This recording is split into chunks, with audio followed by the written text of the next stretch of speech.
Chapter 11-17. He had it coming. Jianghu was a smart man. He saw Gooden beat up someone and leave the arena, but he didn't send anyone to stop him.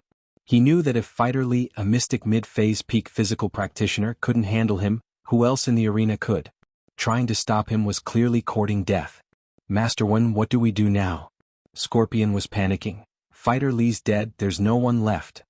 It's not a big deal, but how do we explain this to the Firewolves? As long as the Firewolves don't object, they'll send us a new practitioner soon. Jianghu wasn't sad about Fighter Lee's death at all.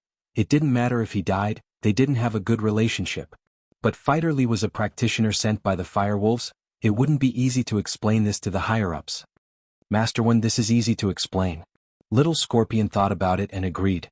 The Firewolf gang wanted to continue making money in the arena, so they would definitely send another master.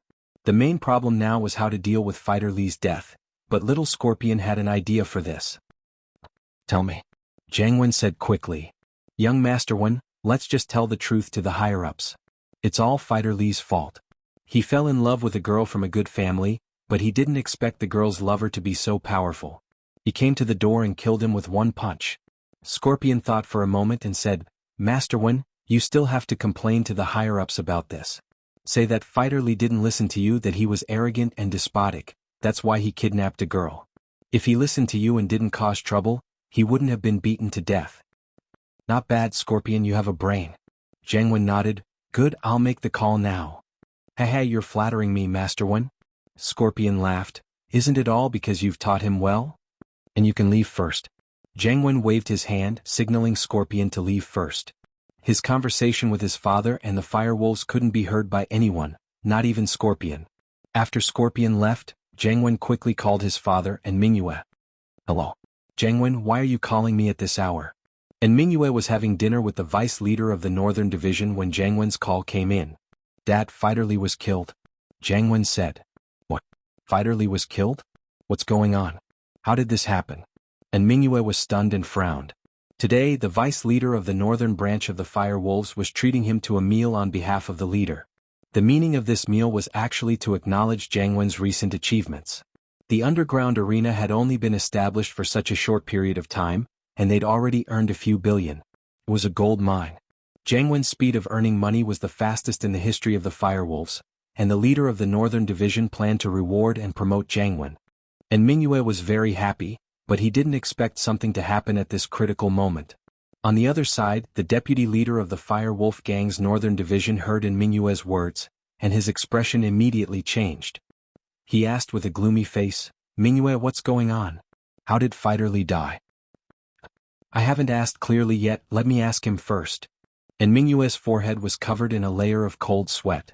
The Firewolves were strong, but a mystic mid-phase peak physical practitioner wasn't someone to be underestimated. They couldn't just let him die like that, and so Mingyue decided to find out the cause of the incident first and see if there was anything he could do. Give me the phone, I'll talk to Jianghu myself and ask him what happened. The vice leader waved his hand and took the phone from Mingyue's hand. One had to know that a mystic mid-phase peak physical practitioner was very important to the Northern Division of the Firewolves gang. They couldn't just let him die like that. There was no explanation. All right. And Mingyue didn't have a choice, he had to listen to the vice leader. He was worried that Jianghu would be punished, but he couldn't go against the vice leader's wishes. He regretted coming here today. He should have told his son beforehand and maybe there would have been a way out. Hello. Jianghu? What's going on? Fighter Lee is a master of our Northern Division. How did he get killed when he came to your place? How did such a big incident happen? The vice leader started to question Jianghu. Hello, is this the vice leader? Jianghu was a little tensered. This was his first time talking directly to a high-level member of the Firewolves, but he maintained his composure and asked respectfully. It's me, tell me how Fighter Lee died in detail. The vice leader said. Vice leader, I finally found a boss that I can talk to. Jianghu acted as if he was full of grievances. Vice leader, that Fighter Lee didn't listen to my commands at all, acting like a tyrant and causing trouble. Look at him now, isn't he? He was beaten to death by someone. You have to help me, it's affecting the arena's business. Oh. The vice leader paused from Jianghu's tone. It sounded like Fighter Lee was beaten to death and he felt wronged. At first, the vice leader thought that Jianghu would just admit his wrongdoing. He didn't expect him to complain. He frowned and said unhappily, Jianghu, Why are you so happy that Fighter Lee was beaten to death? Don't you know that you are responsible for what happened to a Firewolves master in your place? I am responsible? No way. Jianghu said, unsatisfied. Vice leader, he was looking for death, what does that have to do with me? He went out to flirt with a decent woman, and in the end her lover came to find him and punched him to death. How could I stop this? Fortunately, her lover was reasonable and knew that every wrong has a perpetrator, and every debt has a debtor, so he didn't tear down my boxing field. Otherwise, I would have suffered a great loss. Chapter 11:18. Chapter 11:16, Valentine's Day Special. Note: Valentine's Day Special can be considered a theatrical version, not a reference to the main plot. Today was the 14th of February, the traditional Valentine's Day in the West. Heavy snowflakes were falling from the sky, blanketing everything in white. Most of the cities in the world were in the midst of a lively and peaceful atmosphere. Couples walked through the shops on the pedestrian streets, enjoying each other's company. But there was one place that was an exception. This was the border of a small European country, where the temperature was as low as -38 degrees Celsius. There was no hustle and bustle here. The quiet border was covered in snow, and the air was filled with danger. Lin Yi dug out a few mud balls from the fire in front of him and tossed them to the girl beside him. Eat. The mud ball that he had just taken out was still emitting hot air, but it soon cooled down. The girl's dexterous hands pushed the mud ball away. Inside was a roasted sparrow. The outer shell of mud had already stuck all the bird's feathers off, emitting a kind of primitive barbecued meat aroma. It was very mouth-watering. The girl brought the bird meat to his mouth and said happily, "Open your mouth." I'm not hungry. Lin Yi frowned and rejected the girl's good intentions. He stood up and said, "Wait for me here. I'll find some more branches. This fire isn't enough to last through the night." "Don't go, I'm scared." The girl saw Lin Yi was about to leave and quickly stopped him. Lin Yi ignored the girl and walked out of the cave. "Eagle, wait for me. I'll help you too." The girl put down the bird meat and ran out of the cave with Lin Yi. Lin Yi's footsteps hesitated. He looked at the girl and didn't stop her.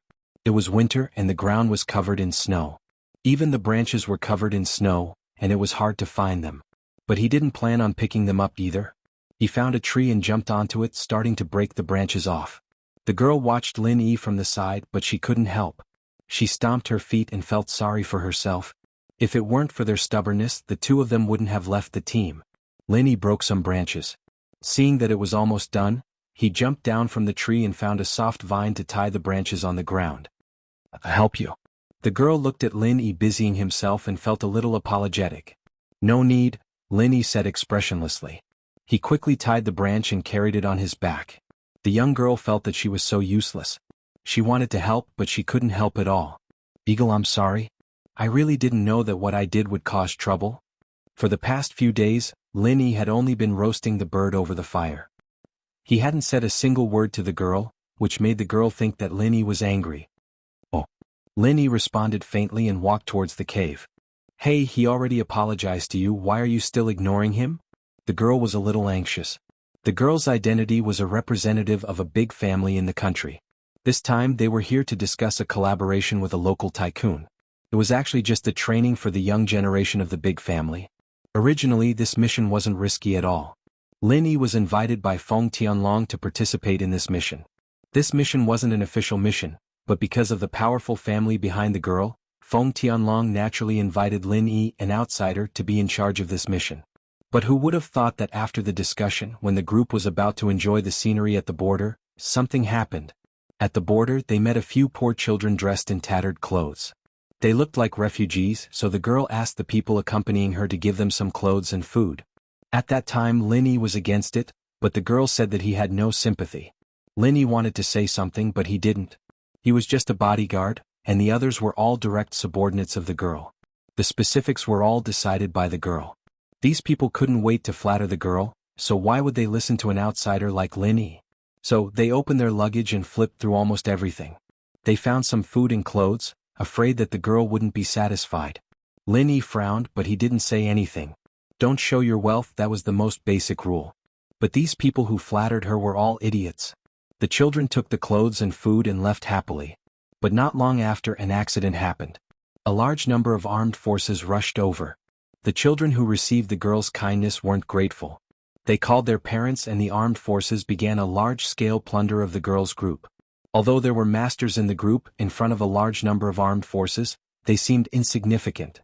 The ultimate goal of the armed forces was to detain the girls' group and rob them of their belongings. Under the attack of the armed forces, many of the people who couldn't resist surrendered, and the masters from the girls' family weren't a match for the guns and cannons. But as for the life and death of these people, Lin Yi didn't care at all. As for the things they brought, Lin Yi didn't have the obligation to protect them. To put it bluntly, Lin Yi was sent by Feng Tianlong just in case. When Lin Yi came, Feng Tianlong made it clear that he was only responsible for the girl's safety. So if something happened to the girl, Lin Yi wouldn't be able to explain himself. As for the others, if they wanted to die, they could die. Lin Yi had always been like this. But these armed forces were obviously only interested in the belongings the girl brought. They didn't want to kill them. After they knocked or injured the people, they didn't do any further harm. Seeing this situation, Lin Yi couldn't help but let out a sigh of relief. But he still stood in front of the girl in case of an emergency. "Can you please stop? We can give you all our belongings, but please don't hurt our people." Seeing this situation, the girl blamed herself and was a little nervous. She shouted loudly to stop them. Lin Yi frowned and wanted to stop the girl's actions, but the girl's words had already attracted the attention of the armed forces. "Catch this girl?" The armed forces saw the girl. Originally, they didn't notice the girl's existence during the plunder. She was the only female in the group, and in the armed forces where there were very few females, seeing a woman was like a hungry wolf seeing a real thing. The leader saw the girl's appearance and immediately had an idea. Chapter 11:19. Chapter 11:17 Valentine's Day Special 2. The subordinates of the leader of the armed forces surrounded the girl after receiving the order. The girl didn't think that not only did her words not solve the problem, but it also brought trouble to herself. She panicked. What are you doing? I've already given you all my belongings, why won't you let me go?" The girl didn't think that these people would be so heartless. "Girl, our leader has his eyes on you. If you know what's good for you, you'd better give up and come back with us.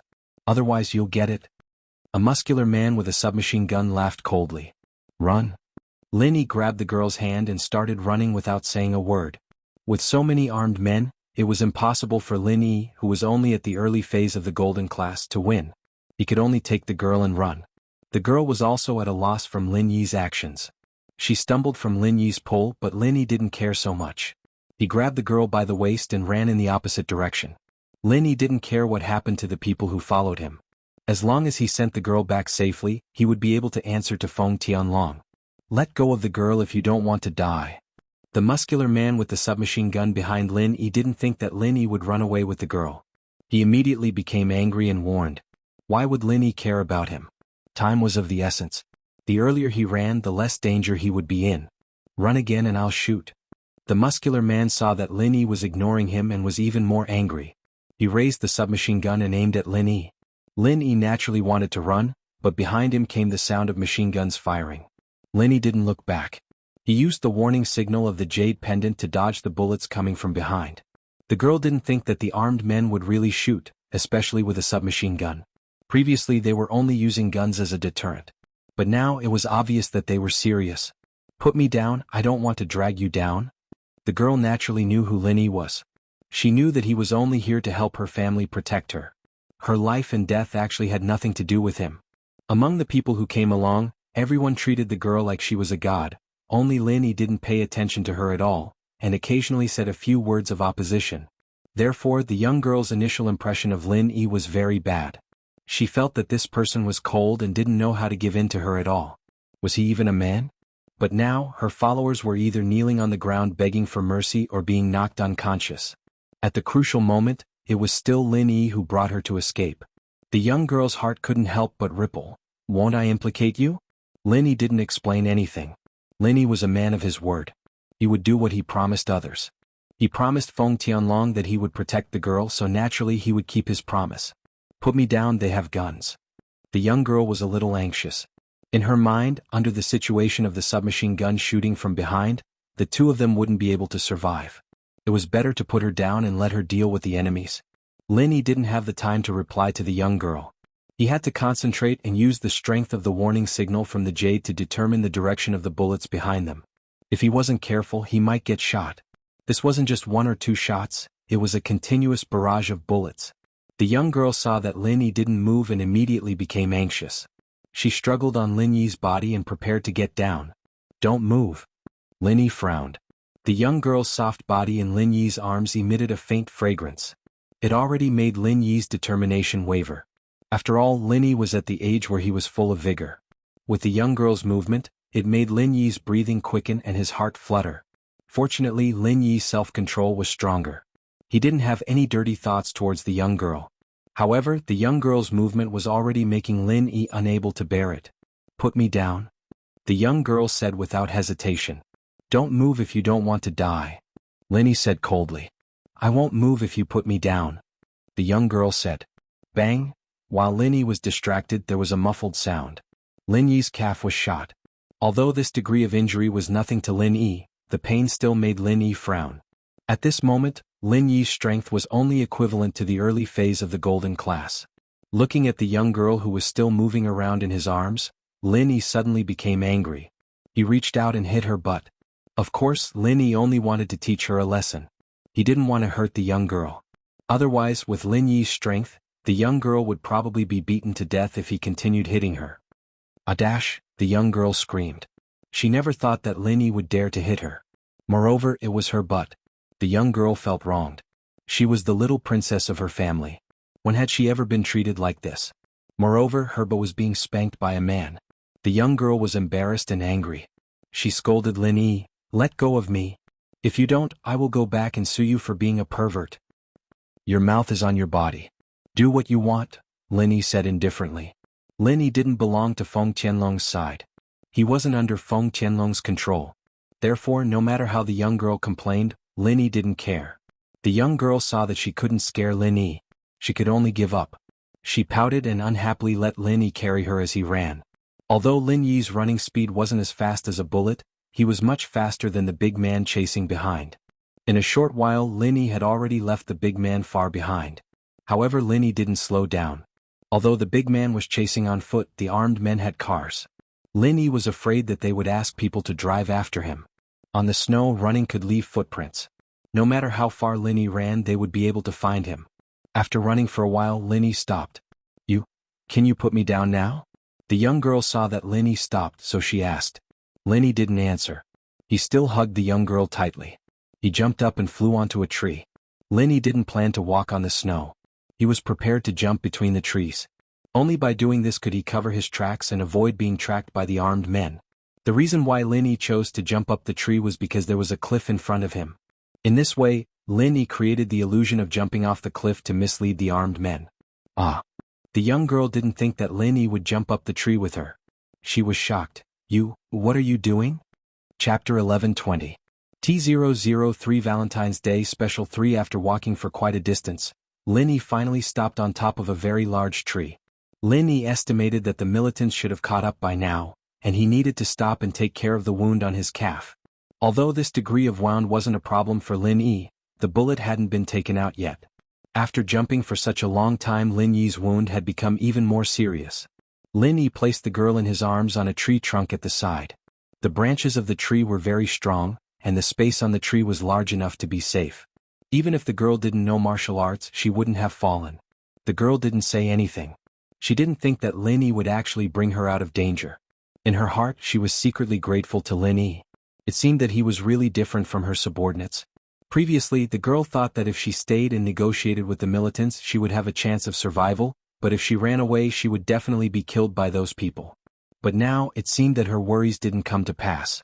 At the same time, the girl let out a sigh of relief and said seriously, "Thank you." Lin Yi wasn't interested in the girl's gratitude. Although the girl was beautiful in his eyes, she was only an employer. No matter how beautiful the employer was, it was just a fleeting cloud. Lin Yi wouldn't have any thoughts about her, and he wouldn't be happy because of her change of opinion towards him. Lin Yi stood up and began to undo his belt and take off his pants. The girl was extremely grateful towards Lin Yi, but when she raised her head, she saw him taking off his pants towards her. She was instantly shocked. What are you doing?" The girl didn't think that just after she escaped danger, she would fall into danger again. Could it be that he saved her because he wanted to molest her? The girl's face became a little pale. Before, she had thought that he was a good person, but now, Lin Yi continued to take off his pants, ignoring the girl. If you continue like this, I'll jump down from the tree. The girl was a little anxious. She had just escaped from the wolves and now she was in the tiger's mouth. How could she be so unlucky? I got shot in the leg, can't you see? I have to take care of the wound. Lin Yi was annoyed by the questions and finally pointed at his calf and explained. Ah. After listening to Lin Yi's words, the girl couldn't help but be stunned. She then looked in the direction of Lin Yi's finger and saw that Lin Yi's trousers were already soaked in blood. The girl was startled and said, "You were shot? Are you all right? If you didn't move, would I have been shot?" Lin Yi rolled his eyes and said angrily, "Stop arguing, I want to take out the bullet." Oh. The girl felt guilty. It turned out that it was because of her previous struggle that Lin Yi was shot. Thinking of this, the girl's eyes were filled with deep regret. "I'm sorry. Should I help you?" "No need," Lin Yi said faintly. He took out a small knife from under his shoe and quickly dug out the bullet in his calf. Then he took out a small bottle of powder and sprinkled it. The girl's heart skipped a beat. Just as she was about to say something, the sound of a car came from not far away. "Don't make a sound." Lin Yi waved his hand and said, "They are coming." The girl nodded and held her breath subconsciously. But fortunately the car just circled around and left. They didn't find anything wrong. They didn't even get close to the tree. They left. The girl looked at Lin Yi carefully. "And?" Lin Yi responded and put on his trousers. "Then let's go back?" asked the girl. "Go back where? Your people have probably been captured by them. If there are no accidents, they will use these people as hostages to negotiate with the local government and ask for a ransom." Lin Yi said faintly, "You will be captured when you go back. Then will we always be on the tree?" The girl's face was a little strange. "We can't go down for the time being." Lin Yi shook his head. "Not yet? Didn't they leave?" the girl asked with some doubts. "They will come back," said Lin Yi. After listening to Lin Yi's words, the girl was slightly stunned. She felt a little unbelievable, but she still nodded and didn't refute. In her opinion, Lin Yi shouldn't harm her. Sure enough, about 10 minutes later, the jeep that had left before drove back again. It wandered around for a long time before stopping under a nearby tree. The girl's eyes widened. Lin Yi was right. These people actually came back. If it were me, I would have thought that the danger had disappeared and I would go down from the tree. Now, I would have been discovered. Where did they go? Did they really jump off the cliff? The leader of the militants came down from the jeep. His face was a little sinister and he looked around angrily. Then he said, Continue searching for me. I haven't seen such a beautiful girl for a long time. Leader, I suspect that they have jumped off the cliff. There are no footprints nearby. The man with the submachine gun said carefully. I told you to search. The leader of the militants said with some unwillingness, If they are alive, I want to see them. If they are dead, I want to see their bodies. You must bring that girl back for me. After I'm done playing with her, I'll let you play with her. Yes. When the man heard the leader's promise, he immediately became spirited and said, I'll go around to the bottom of the cliff to take a look. The girl's face was very pale, full of shame and anger. She didn't expect these people to be so shameless. Fortunately, Lin Yi was by her side. Otherwise, her innocence might have been ruined here. Lin Yi was right. It was impossible to reason with these militants. In their eyes, there was no reason at all. The girl faintly sighed. Fortunately, she had Lin Yi by her side. Otherwise, the people who followed her seemed to be loyal, but in fact they only knew how to flatter and would drop the ball at the critical moment. We can go now. Lin Yi looked at the jeep in the distance and let out a sigh of relief. The warning signal from the Jade had disappeared. This meant that these people wouldn't be coming back in a short period of time. Oh. The girl had learned her lesson and nodded obediently. This time Lin Yi still didn't choose to go down the tree. It seemed that this area was still within the armed forces' territory. Since their search could extend to here, there was no guarantee that they would come back again. So, in order to avoid trouble, Lin Yi decided to continue to move forward on the tree. The wound on his leg had already started to heal. Jumping between the trees was not a difficult thing for a person with the strength of the early phase of the Golden Class. Chapter 11:21. T004 Valentine's Day Special 4-inch Eye. The girl blushed. She had never been so close to a man before. However, she knew that she was not a cultivator. Her bloodline was not suitable for cultivation, so it was impossible for her to jump from tree to tree. If she wanted to move forward, she still had to rely on Lin Yi. However, it was indeed a little embarrassing to be carried by Lin Yi. The girl was also afraid that it would be inconvenient for Lin Yi to carry her, so she hesitated and said, How about you carry me on your back? Heh. Okay. This was the first time Lin Yi smiled after facing a formidable enemy. The girl was stunned. You can still smile? I thought you didn't know how to smile. You were born with a cold face. The girl's relationship with Lin Yi was not good before because Lin Yi was the only follower who did not flatter her.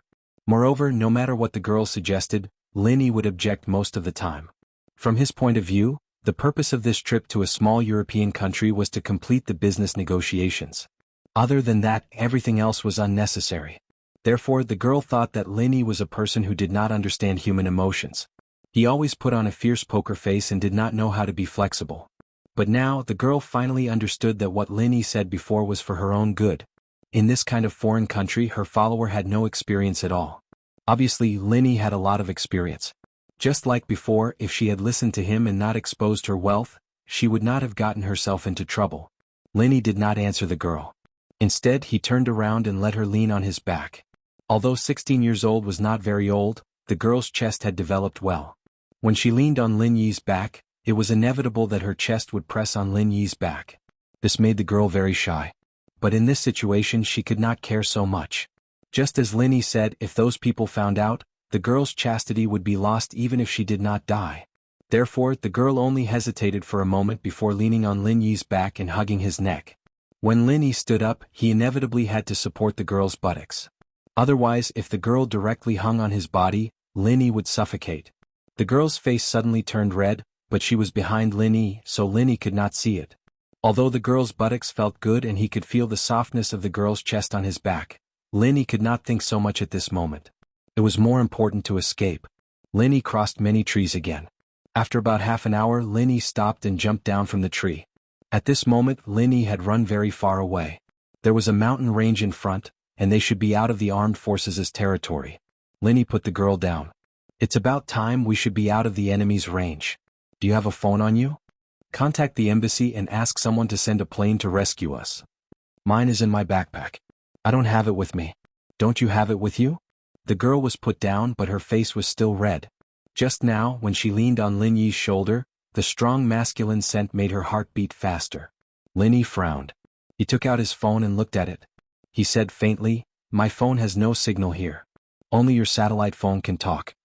Lin Yi brought a domestic phone which could use the local communication network. However, they were now at the border. This should be a blind spot. Only the satellite phone could communicate with the outside world, but the girl did not bring it with her. The girl was shocked, and then an apologetic expression flashed on her face. I don't know. The satellite phone is too heavy. I thought everyone's phone could use it, so I put it in the suitcase. I'm sorry. Lin Yi shook his head. It was probably the girl's first time out. She was inexperienced, so he did not say anything more. After all, everyone's phone had a signal. The girl did not think that the satellite phone would be useful. Satellite phones were bigger and heavier than ordinary phones. It was not convenient for a girl to carry it around. My phone has a GPS function. I can only wait for my friend in China to locate us and find something wrong. Then he will come to rescue us. Lin Yi was not worried. He turned on the phone's GPS. This was basically a passive location. Lin Yi could not take the initiative to send the current information back. Thank you. At this moment, the girl sincerely expressed her gratitude to Lin Yi. No need. Lin Yi said faintly, there is a cave in front. Let's go take a rest. I will go find something to eat.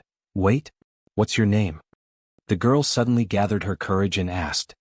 Eagle, don't you know? Lin Yi said faintly. I mean my real name. The girl explained. 01, Lin Yi said. 01? What is this? The girl was stunned. Code name, Lin Yi said. If you don't want to tell, then I won't tell. The girl pouted. She was a little unhappy. My name is Yu Ning. Oh. Lin Yi replied before turning around to look for food. They must be prepared as soon as possible. It was not certain when the rescuers would come. If they were not well prepared, they were likely to die here. The cave was very shallow, and one could see what was going on outside just by sitting inside.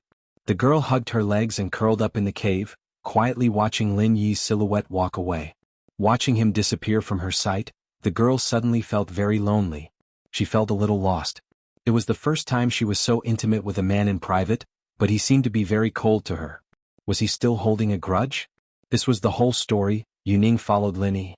She wanted to help, but Lin Yi's movements were very fast. He had already returned to the cave with the branch. The girl could only follow behind Lin Yi. She was at a loss. The two returned to the cave and sat in front of the fire. Lin Yi closed his eyes to practice the art of dragon mastery. There were few people here, but the air was far better than other places. Lin Yi didn't want to waste this good opportunity to practice. Since he could fall here, it was a blessing and a curse. Yuning looked at Lin Yi, who closed his eyes to rest. She was a little bored but also a little curious. Although Yuning did not come into contact with many people, she did come into contact with some of the young men from the aristocratic families. Those men were either attentive to her or flattered her in every possible way, but none of them were like Lin Yi, who ignored her. Chapter 11:22. T005 Valentine's Day Special 5-inch Let's Talk? Yuning hesitated for a moment and finally asked, "What do you want to talk about?" Lin Yi opened his eyes. To be honest, Yuning was indeed a very attractive girl, especially for Lin Yi.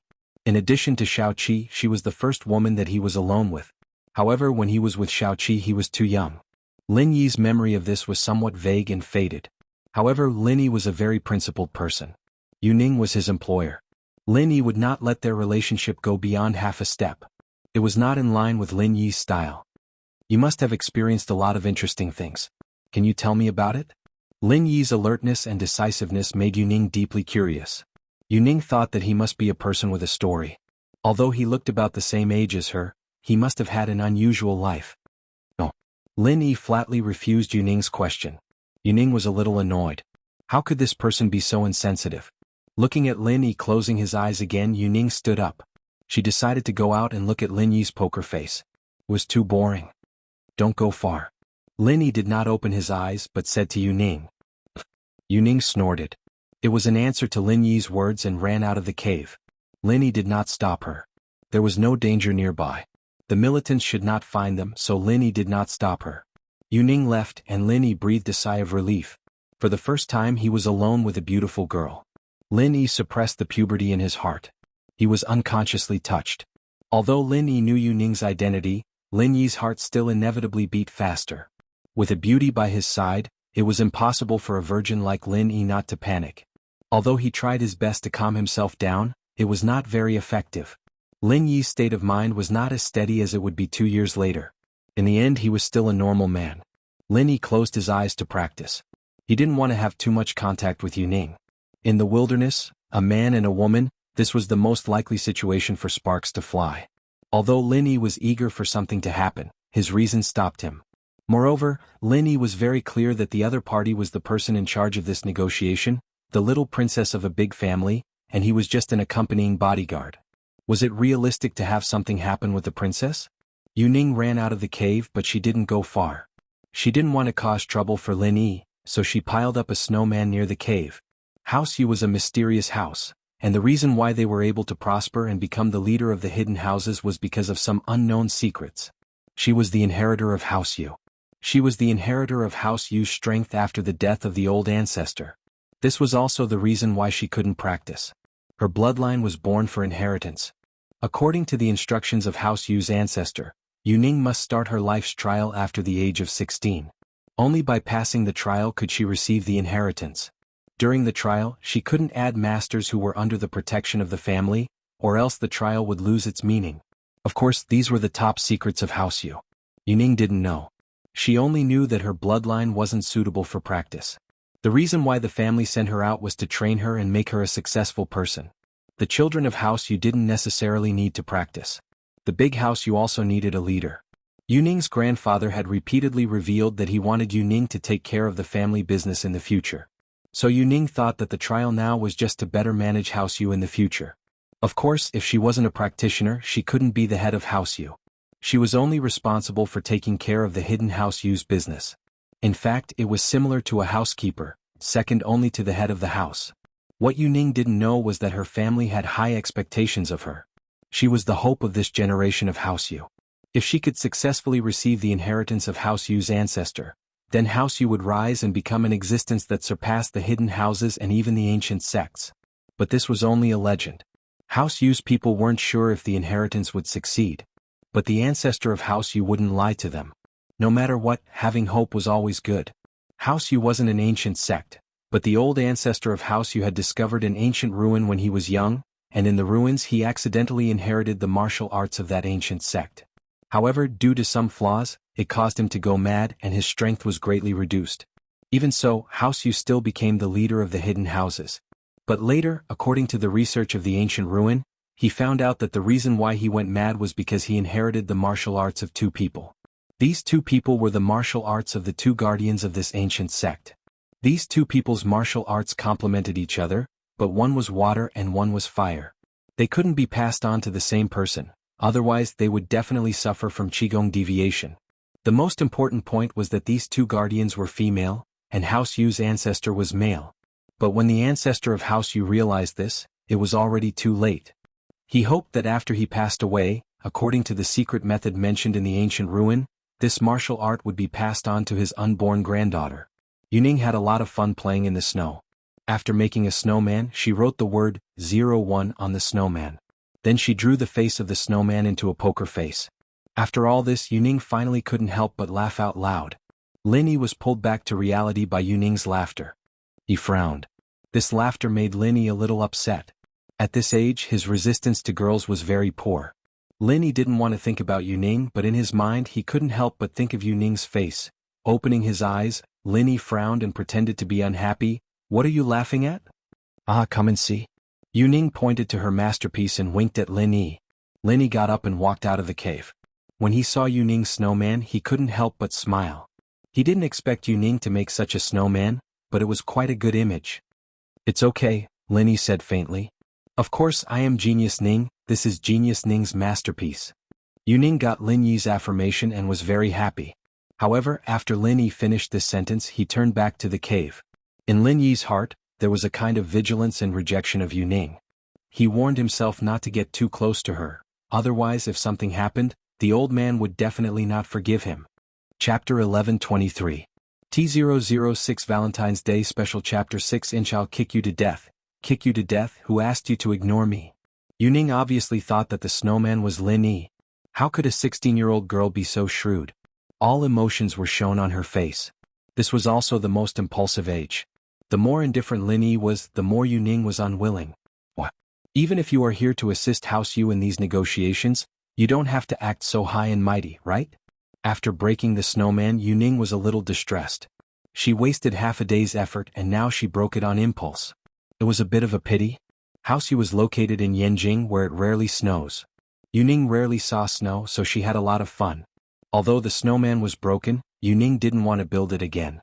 Instead, she went to play other games, leaving footprints in the snow. Although it was very cold outside, Yuning still had a lot of fun. Her little face was red from the cold, but it was the first time she played with such abandon, carefree. At home, if Yuning wasn't learning the 4 arts, she would be learning the management of her family. There was no time to play at all. Lin Yi didn't eat anything. He just stuffed the leftover bird meat into his mouth, but when he was practicing he didn't need to eat too much. In the blink of an eye, it was evening and it was dark outside. In the distance there were a few howls of wolves. Yuning was a little scared, so she ran back to the cave, but her whole body was frozen. "It's so cold?" Yuning put her hand on the fire and warmed herself. Lin Yi opened his eyes, picked up a few branches and put them in the fire, making the fire a little bigger. Yuning looked at Lin Yi's cool poker face, and a trace of slyness appeared in the corner of her mouth. It seemed that he still cared about her. When she was warming herself, he helped her add firewood. He must be afraid that she was too cold. In fact, Lin Yi was not wrong to care about her, he just didn't want to express it. "This is the first time I spent the night alone." Yuning looked at the burning fire and felt that it was very novel and exciting. In her past 16 years of life, she never thought that she would spend the night in a cave. Lin Yi was stunned. He pointed at himself and shook his head with a bitter smile. "Alone? Am I not human? Little girls from large clans really have strange thoughts." Yuning saw Lin Yi's stunned expression. She also thought that there were some mistakes in her words. Embarrassed, she said, "I mean spending the night with a stranger." "No, not a stranger. It means spending the night with a boy." Looking at Yuning's incoherent look, Lin Yi faintly smiled. Yuning's pretty face reflected by the fire was more beautiful than during the day. This scene was indeed very romantic, and Yuning's words made people's imagination run wild. Lin Yi sighed slightly and tried to restrain his emotions. He said, "Nothing, are you hungry?" "I'm not hungry, I'm a little sleepy. I want to rest for a while." Yuning shook her head. At this time, not far from the cave, there was the sound of a wolf howling. During the day the frontier fortress was very quiet, but at night, all kinds of beasts came out. I'm a little scared. You will be by my side to protect me, right? Yuning subconsciously shrank her body in front of the fire. She was just a 16-year-old girl. How could she have experienced such a scene before? Indeed, spending the night in the cave in front of the fire was exciting and romantic. But if there were beasts nearby, then the romance would turn into fear. There is a fire here, the wolves will not come in, Linny said faintly. If the wolves were not hungry or for a reason, they would not easily get close to the fire. Linny had the experience of surviving in the wild and naturally knew this. Oh. Yuning nodded. At night Linny would not fall asleep. He was always in a state of cultivation. So if a beast really entered the cave, Linny could respond immediately and kill the beast. Yuning sat in front of the fire and fell into a deep sleep. She was too tired. Before, it was a thrilling escape, and after that it was a crazy play. This required physical energy, so Yuning quickly fell asleep. She didn't know how long it took, but Yuning felt very uncomfortable. Her whole body was cold and she kept shivering. Did the fire go out? Yuning subconsciously opened her eyes. Yuning's slight movement had already made Lin Yi return to reality from his cultivation. Seeing that Yuning woke up, Lin Yi did not care and closed his eyes again. So cold. I'm so cold. Yuning found that the fire was not extinguished, but her body was cold. Lin Yi opened his eyes again and looked at Yuning strangely. Lin Yi did not feel cold. On the contrary, with the fire burning, Lin Yi felt very warm. But because of this, Lin Yi felt that something was wrong. What's wrong with you? Lin Yi stood up and walked to Yuning's side. I'm so cold. Yuning shivered with cold. Lin Yi looked at Yuning carefully and saw that her face had an unusual blush. He suddenly frowned and reached out to touch Yuning's forehead. Although Yuning was very cold and uncomfortable, she was awake. When Lin Yi's hand touched her forehead, Yuning's body suddenly trembled, and an unprecedented shyness and heartbeat spread throughout her body. So hot. Lin Yi frowned. He did not expect Yuning to have a fever at this time. Thinking about it during the day, Yuning played in the snow for almost an afternoon. She should have caught a cold at that time. At that time Lin Yi did not care, but looking back and thinking about it, Yuning was not a cultivator. It was freezing outside. Lin Yi was fine, but for an ordinary person, a cold was a normal thing. Lin Yi suddenly became a little anxious. In addition to the injury medicine, he did not bring any other medicine. All the commonly used medicines were placed in Yuning's luggage, and his own silver needles were also in the luggage. Even if Lin Yi was proficient in medical skills, there was nothing he could do. A cold and a fever could not be easily solved by massage. If there were silver needles in hand, he could achieve the goal of reducing the fever by needling a few acupuncture points. Cold? Yuning felt colder and colder. Her whole body was shivering and her teeth were constantly chattering. Lin Yi hesitated and there was some struggle in his heart. Chapter 11:24. T007 Valentine's Day Special Chapter 7.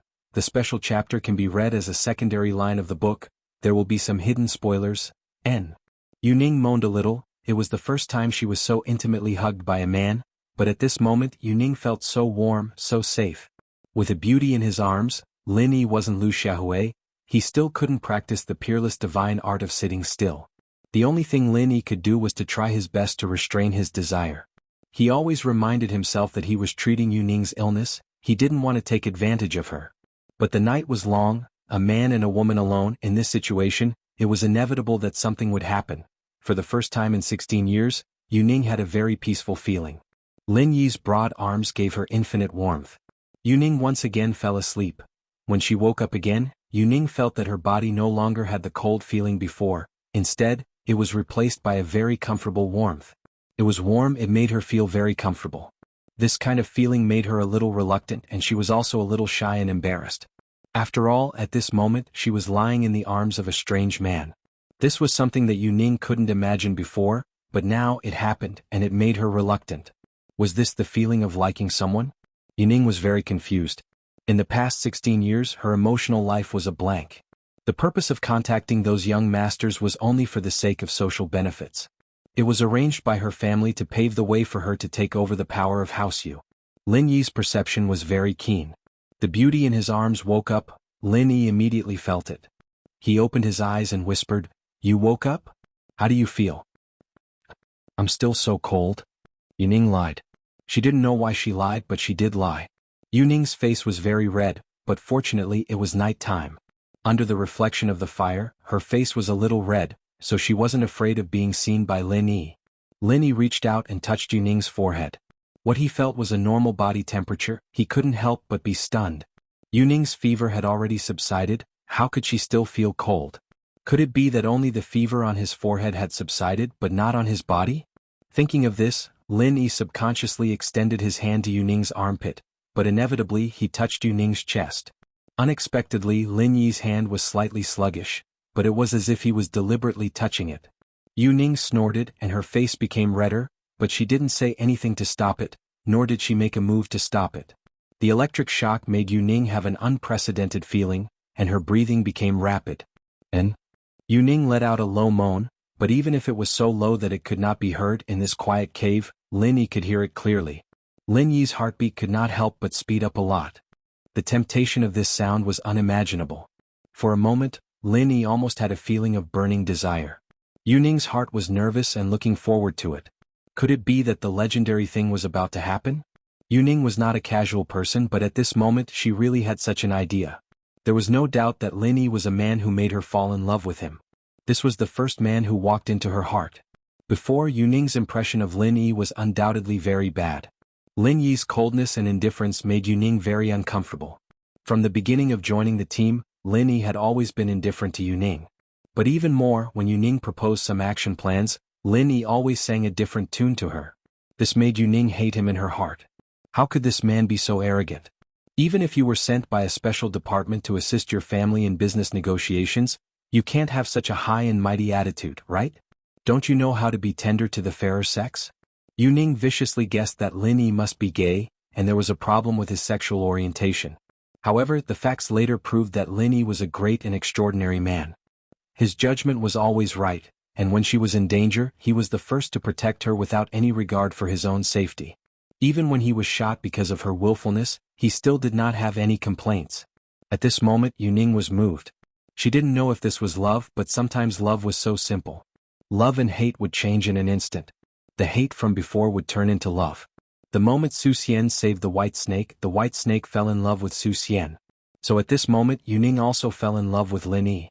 Perhaps at the age of 16, her feelings were not mature, but she dared to love and hate, regardless of the consequences. Yu Ning forgot about the family behind her, and forgot the expectations of the Yu family for her. Time only stopped at this moment. She hoped to always rely on the arms of Lin Yi, to make her feel happy and at ease. However, Lin Yi's hand at this time pulled away, which made Yu Ning's heart feel a little lost. She wanted Lin Yi to continue, but she was too reserved to say it. "Hug me. I'm cold." Yu Ning lied again. Yu Ning's words undoubtedly made Lin Yi's mind more impulsive and unclear. Lin Yi didn't care whether Yu Ning was cold or not. He reached out and hugged her tightly. The breathing of the two people became hot and heavy. Yu Ning slightly turned her head and closed her eyes. She was nervous and looking forward to it. This undoubtedly made Lin Yi even more excited. Looking at Yu Ning's slightly raised mouth, Lin Yi had an impulse to kiss her. The lips of the two people were slightly close and they were about to touch. Suddenly there were a few howls of wolves outside the cave. Lin Yi instantly restored his calmness. He raised his head and looked outside the cave. Under the dark night there was a pair of flashing lights. It was the eyes of the wolves. Lin Yi breathed a sigh of relief and let go of Yu Ning's body. He almost made a mistake.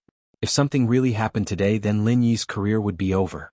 Having a relationship with an employer was unforgivable. The old man at home would punish him. "There are wolves coming," Lin Yi said faintly. Yu Ning also opened her eyes, and her beautiful eyes flashed a trace of disappointment. She was so proactive, but he didn't like her? Or was he really disturbed by the wolves? Dead wolves, broken wolves, two stupid wolves? I'll dig out your eyeballs and step on them. Yu Ning cursed to herself.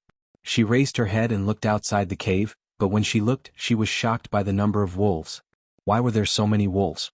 There were more than 20 of them. Chapter 11:25. T008 Valentine's Day Special Chapter 8 Lin Yi secretly found it funny. Although Yu Ning's voice was very small, it could not escape Lin Yi's ears. However, Lin Yi did not say anything. The previous situation was a bit ambiguous, and it gave Lin Yi some headaches. He almost couldn't control himself. Although he reined in the horse at the edge of the cliff, could he really act as if nothing had happened? Undoubtedly, the relationship between the two people was much more ambiguous than before. Let's wait and see, they should not come into the cave, Lin Yi said faintly. However, this was only a comfort for Yuning. Now that the situation outside was out, Lin Yi's heart did not have any confidence. These wolves were probably hungry. In this snow-covered wasteland, it was really a bit difficult for wolves to find food. And now that they found their target, they should not give up so easily. If it was 1 or 2 wild wolves, they would retreat, but the situation now should not be so easy. Oh. Yuning was still a little scared. She drilled into Lin Yi's arms and gathered her courage to say, "Can you hug me?" Lin Yi did not respond. He had already made a mistake before. He couldn't make a mistake again. Lin Yi did not reach out to hug Yuning, nor did he push her away from his arms.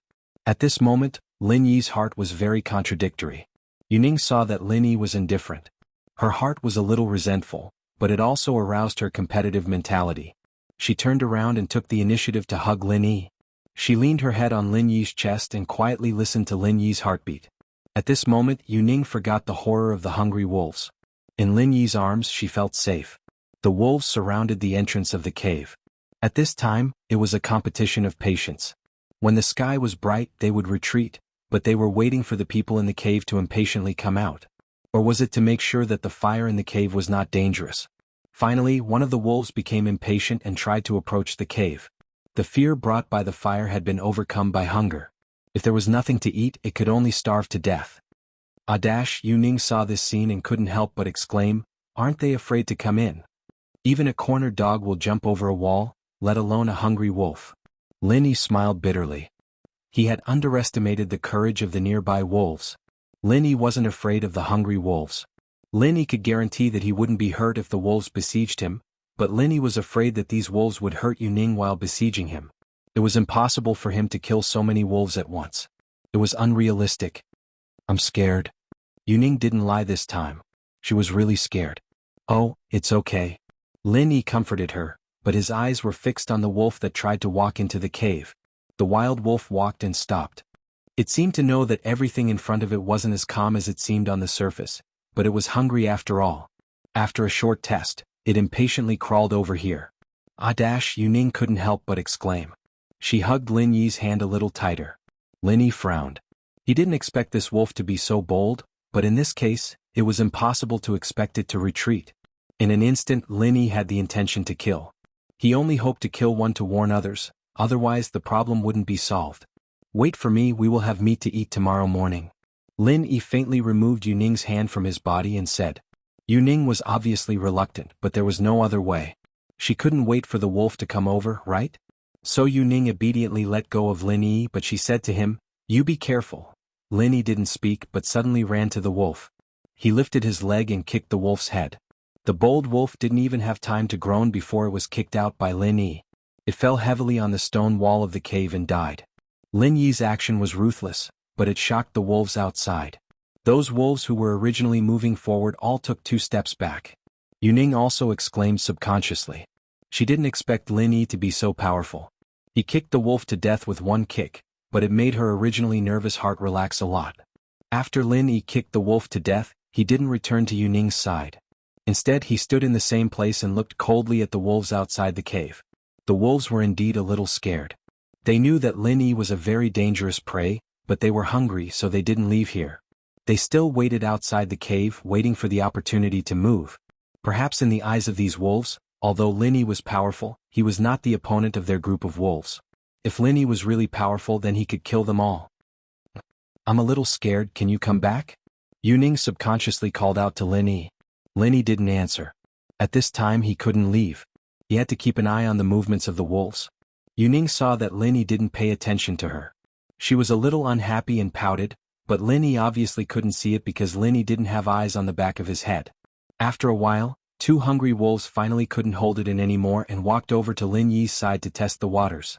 2 wolves, Lin Yi could still easily deal with them. What Lin Yi was looking forward to now was that if these wolves walked forward in small groups, then Lin Yi would be enough to deal with them. However, he was afraid that they wouldn't be like this, and if they swarmed him, then it would be a little troublesome. After the 2 wolves walked to the entrance of the cave, 1 wolf quickly rushed to Lin Yi, but the other did not rush to Lin Yi, but rushed to the body of the wolf that Lin Yi had just killed in the cave. Lin Yi's mouth flashed a sneer. This wolf was quite smart. It seemed that the sense of teamwork between the wolves was too poor, and each had their own ideas. Originally, two wolves were facing the enemy together, but one of them had a different idea and went to grab the body of the other wolf. Wolves were carnivores and they also eat the corpses of their own kind. Therefore, the wolf felt that Lin Yi was more difficult to deal with, so it wanted to drag the body of its own kind. However, how could Lin Yi let it succeed? Lin Yi first took care of the hungry wolf that pounced at him with a single punch, and then with lightning speed, he took care of the wolf that went to drag the corpse of its own kind. Lin Yi sneered and piled the bodies of the three wolves together. He looked coldly at the wolves outside the cave. Two more hungry wolves that tried to test the waters turned into corpses, which made the wolves outside a lot more cautious and careful. They once again retreated a distance, but they still had no intention of leaving. Chapter 11:26. T009 Valentine's Day Special Chapter 9. After a while, the wolves were a little impatient, but they did not choose to leave. Instead, they chose to act as a group. Among the wolves there was obviously a leader. After it shouted at the wolves all approached the cave together. Lin Yi was suddenly shocked. He did not expect that this group of wolves was actually an organized wolf pack. Before, when he saw the two wolves that were not harmonious, Lin Yi thought that these wolves were spontaneously walking together. Ayo! The leading wolf let out a mournful howl. You hide behind me. Lin Yi took a deep breath. He couldn't leave Xiaoning behind. Not to mention that Xiaoning was the person he wanted to protect. Even if she wasn't, based on the relationship between the two, Lin Yi couldn't ignore her. And although Yuning was afraid when she heard Lin Yi's words, she still got up and hid behind Lin Yi. You will protect me, right? Lin Yi nodded. Yuning smiled slightly and hugged Lin Yi from behind and hugged Lin Yi. Such a bold move. If it was any other time she would definitely not dare to do it, but today she did it naturally. In this kind of environment, it was completely possible to do things that she usually wouldn't dare to do. Lin Yi couldn't help but smile bitterly. Yuning hugged him from behind so that he couldn't clean up the wolves that ran over, so that both of them would be trapped by the wolves. Thinking of this, Lin Yi said to Yuning, You let go of me. No. Yuning thought that Lin Yi wanted to drive her away, so she stubbornly shook her head. Lin Yi was stunned and somewhat helpless. He could only turn around and hug Yuning. He held her buttocks and let her sit in his arms. Lin Yi held Yuning with one hand. For Lin Yi, this was not a difficult thing. This level of weight was nothing at all. In this way, although it was still a bit of a burden, Lin Yi could free up one hand and two legs, which was enough to deal with the attack of the wolves. Yuning was shocked by Lin Yi's sudden move, but her heart was very sweet. It turned out that he wanted her to let go because he wanted to hug her. Lin Yi didn't have time to explain so much to her, because the wolves had already rushed in. Close your eyes. Lin Yi said to Yuning, and then he made his move. Dealing with these beasts was nothing for Lin Yi. When Lin Yi was young, he often went up the mountains to hunt. The two of them were wild boars and kicked wild wolves. These wolves were not enough to enter Lin Yi's eyes. The reason why Lin Yi asked Yuning to close her eyes was that Lin Yi didn't want to scare Yuning. He wanted to start a massacre, and it must be much more bloody than before. A burst of howling and screams of the wolves came one after another. A hungry wolf fell to the ground, the cave wall, and died. In the blink of an eye, most of the wolves were dead or injured. The leading wolf finally couldn't stand it anymore. It howled loudly and led the remaining wolves to quickly evacuate the cave. In the blink of an eye, they ran away. In their view, Lin Yi was already in existence like a natural enemy. They couldn't defeat him. Staying was just sending themselves to death. If they didn't run now, when would they? Okay, you can open your eyes, Lin Yi said. Is it over? Yuning opened her eyes, but she saw the dead bodies of the wolves in the cave. She was suddenly shocked. You killed them all? Some ran away. If Lin Yi wanted to kill them all, it wouldn't be difficult. It was just that he was holding Yuning, so it was somewhat inconvenient for him to move, so he let the wolves go. In fact, Lin Yi didn't have any hatred with these wolves. They came to him purely out of instinct. Lin Yi couldn't lower himself to a group of animals. Killing these wolves was enough for him and Yuning to eat for a few days. There was no need to kill all the wolves. I knew that you would protect me regardless of your own safety. Yuning smiled sweetly and said happily. If you die, I won't be able to explain. Lin Yi knew what Yuning meant, but Lin Yi couldn't let the situation develop. He could only say so. Yuning's expression was gloomy. She licked her lips, but in the end she didn't say anything. Lin Yi put Yuning on the ground. Although Yuning was unwilling to let go of Lin Yi's neck, Lin Yi was half squatting there. He didn't intend to continue to hold her. Yuning was not willing to be outdone. She was stiff on Lin Yi's body. Lin Yi's half-squatting posture was not easy for ordinary people to maintain. After a while his legs would be sore, but it was nothing for Lin Yi. It was much easier than when he was a child. In the end Yuning finally couldn't hold it anymore. She first compromised and came down from Lin Yi. She said with some complaints, "You are so cruel." Lin Yi didn't say anything. He turned around to deal with the bodies of the hungry wolves in the cave and piled them together. "I want to go to the toilet," Yuning suddenly said. "Oh, then I will go out." Lin Yi turned around and walked out of the cave. "No, I want to go outside." "This is a place to live," Yuning said. "Oh, then you go out." "I won't go out of the cave." Lin Yi turned and walked back into the cave. "But I am afraid you accompany me." Yuning's current mentality was similar to other girls in their rebellious period. The more Lin Yi avoided her, the more unwilling she was. She couldn't care so much and became more bold. "It's okay. You can just dig out their eyeballs and step on them." Lin Yi couldn't help but tease her. "Ah." Yuning was stunned. She immediately thought of her own bold words. She didn't expect that she was talking to herself in such a small voice, but Lin Yi actually heard it. Yuning suddenly felt embarrassed, but then she thought, so what if he heard it? Anyway, she was bold enough. She wasn't afraid of what Lin Yi would think, so she said, "I mean you kill them, then I will step on their eyeballs." Lin Yi was speechless for a while. Sometimes there was no reason to talk to a girl. "Then let's go, I won't look at you." Yuning frowned and didn't say anything. She hoped that Lin Yi would peek at her. Although it would be a little shy, at least it proved that Lin Yi was interested in her. Out of the cave Yuning found a tree root, untied her pants and let out water. The sound of water made her blush. She looked at Lin Yi not far away, but found that he was looking in the opposite direction from her. This made Yuning a little lost. Did he really not feel anything for her? Chapter 11:27. T010 Valentine's Day Special Chapter 10 Lin Yi's heart was somewhat tangled. Although he had performed a lot of tasks, he was still a 16-year-old boy. If he said that he had no feelings for Yuning, he would be deceiving himself. But having feelings didn't mean that he could act according to his own ideas. Lin Yi took a deep breath and resisted the urge to look back. His eyes looked into the distance and quietly felt the movement nearby. The wolves had obviously gone far away. They didn't have the courage to stay. Yuning shyly pulled up her pants and washed her hands with the snow on the ground. Then she stood up and walked to Lin Yi's side. "Are you done? Let's go back?" Lin Yi felt Yuning coming over, so he asked. "Well, but I don't want to go back. Can you accompany me to the entrance of the cave to look at the stars?" Yuning said, "The sky here is clearer and cleaner than in the city. You can see more stars." Okay. Lin Yi did not refuse.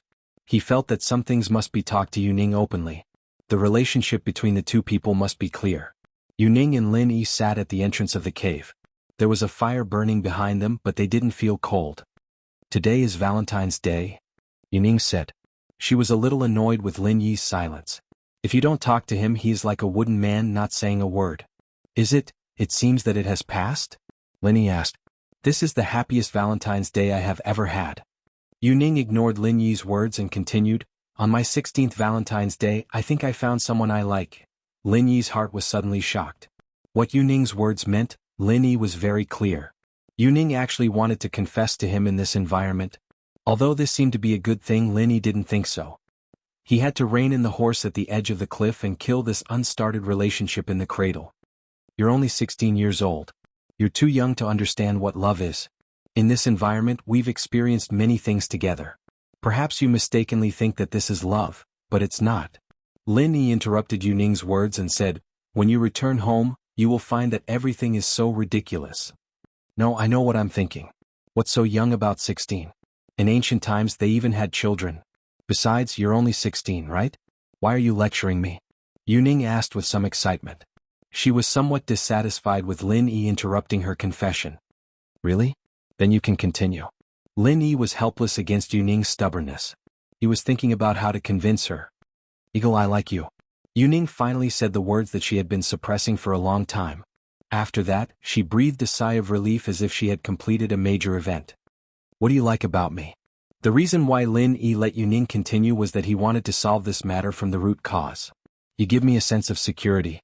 Before, because I got into trouble in such a dangerous situation, you could have escaped alone, but you risked your life to protect me. You were injured because of my willfulness, but you didn't complain at all." Yuning said, "At that moment I fell in love with you. Miss you, don't you think your idea is ridiculous? I'm a bodyguard responsible for your safety. If it was someone else, they would do the same. My duty is to be responsible for my superiors. What does it have to do with me risking my life to save you? Lin Yi said coldly. In other words, if the object of my protection was not you, I would also do the same. That I don't care. Anyway, you are the first man to walk into my heart in 16 years, and you will definitely be the last. Yu Ning shook her head stubbornly. I just like you. When I go back, I will tell my mom and dad. Let them contact your superiors and ask you to come and protect me. Well, that's good. Wait until you can come and talk. Lin Yi was full of confidence in this. If he was Feng Qianlong's subordinate, he would have some concerns, but he and Feng Tianlong were in an equal relationship. Lin Yi only assisted Feng Qianlong's department to do some things, but to say that he ordered him, that was impossible. Yu Ning also heard something, but she didn't give up. If that doesn't work, then every time there is a task, I want you to accompany me. Well, whatever you want. Lin Yi explained helplessly, but what I want to tell you is that people like us can't have love. I can die at any time. I can't give you what you want. If you are wise, you should give up quickly. This is good for both you and me. I won't let go. In the future, I won't allow you to do such a dangerous job. Why don't you resign and accompany me? Yu Ning said overbearingly. Oh well, I don't like you. I have a girlfriend. Lin Yi really had no choice but to say so.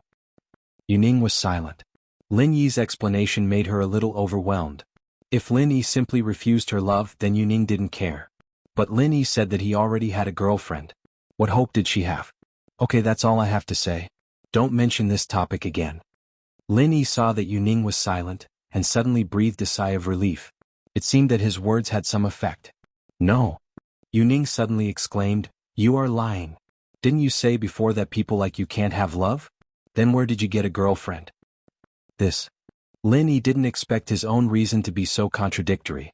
He suddenly felt a little embarrassed. However, in this case, the more he explained, the worse it would get. Lin Yi helplessly turned his head and ignored Yu Ning.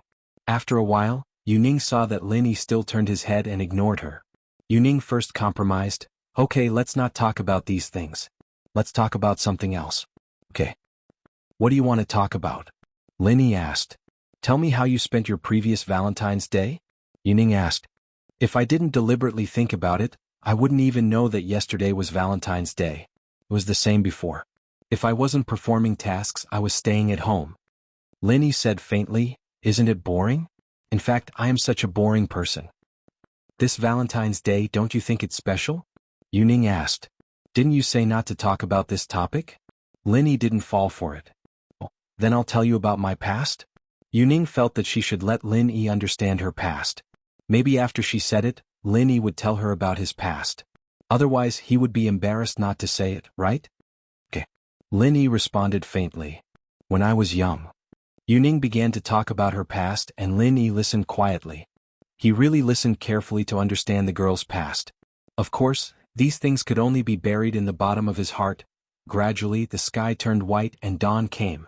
And Yu Ning was also sleepy, and gradually fell asleep in Lin Yi's arms. Lin Yi didn't refuse, but quietly enjoyed this moment of warmth. This Valentine's Day, Lin Yi would always remember it in his heart and never mention it again. Chapter 11:28. Guaranteed success. Vice leader, he's a mystic mid-phase peak physical practitioner. Why would he listen to me? And when he came, you guys told me that he was here to help me, but he wasn't my underlings, so my words were useless. Jianghu smiled bitterly. I found him a lot of girls, but that fighter Li is a psychopath and he likes good girls. He wanted to force them to be his concubine, but unfortunately, that girl's lover is also a master, and he killed him with one punch. Jianghu, you're not lying, are you? The deputy leader frowned. He always felt that killing fighter Li, who was a peak middle phase mystic class master, with one punch was a bit unimaginable. Vice leader, I wouldn't dare lie to you. I have the surveillance video of the whole process. I can send it to you immediately. Jianghu said quickly. Okay, send it to me then. The vice leader saw how confident Jianghu was, and guessed that he probably wasn't lying.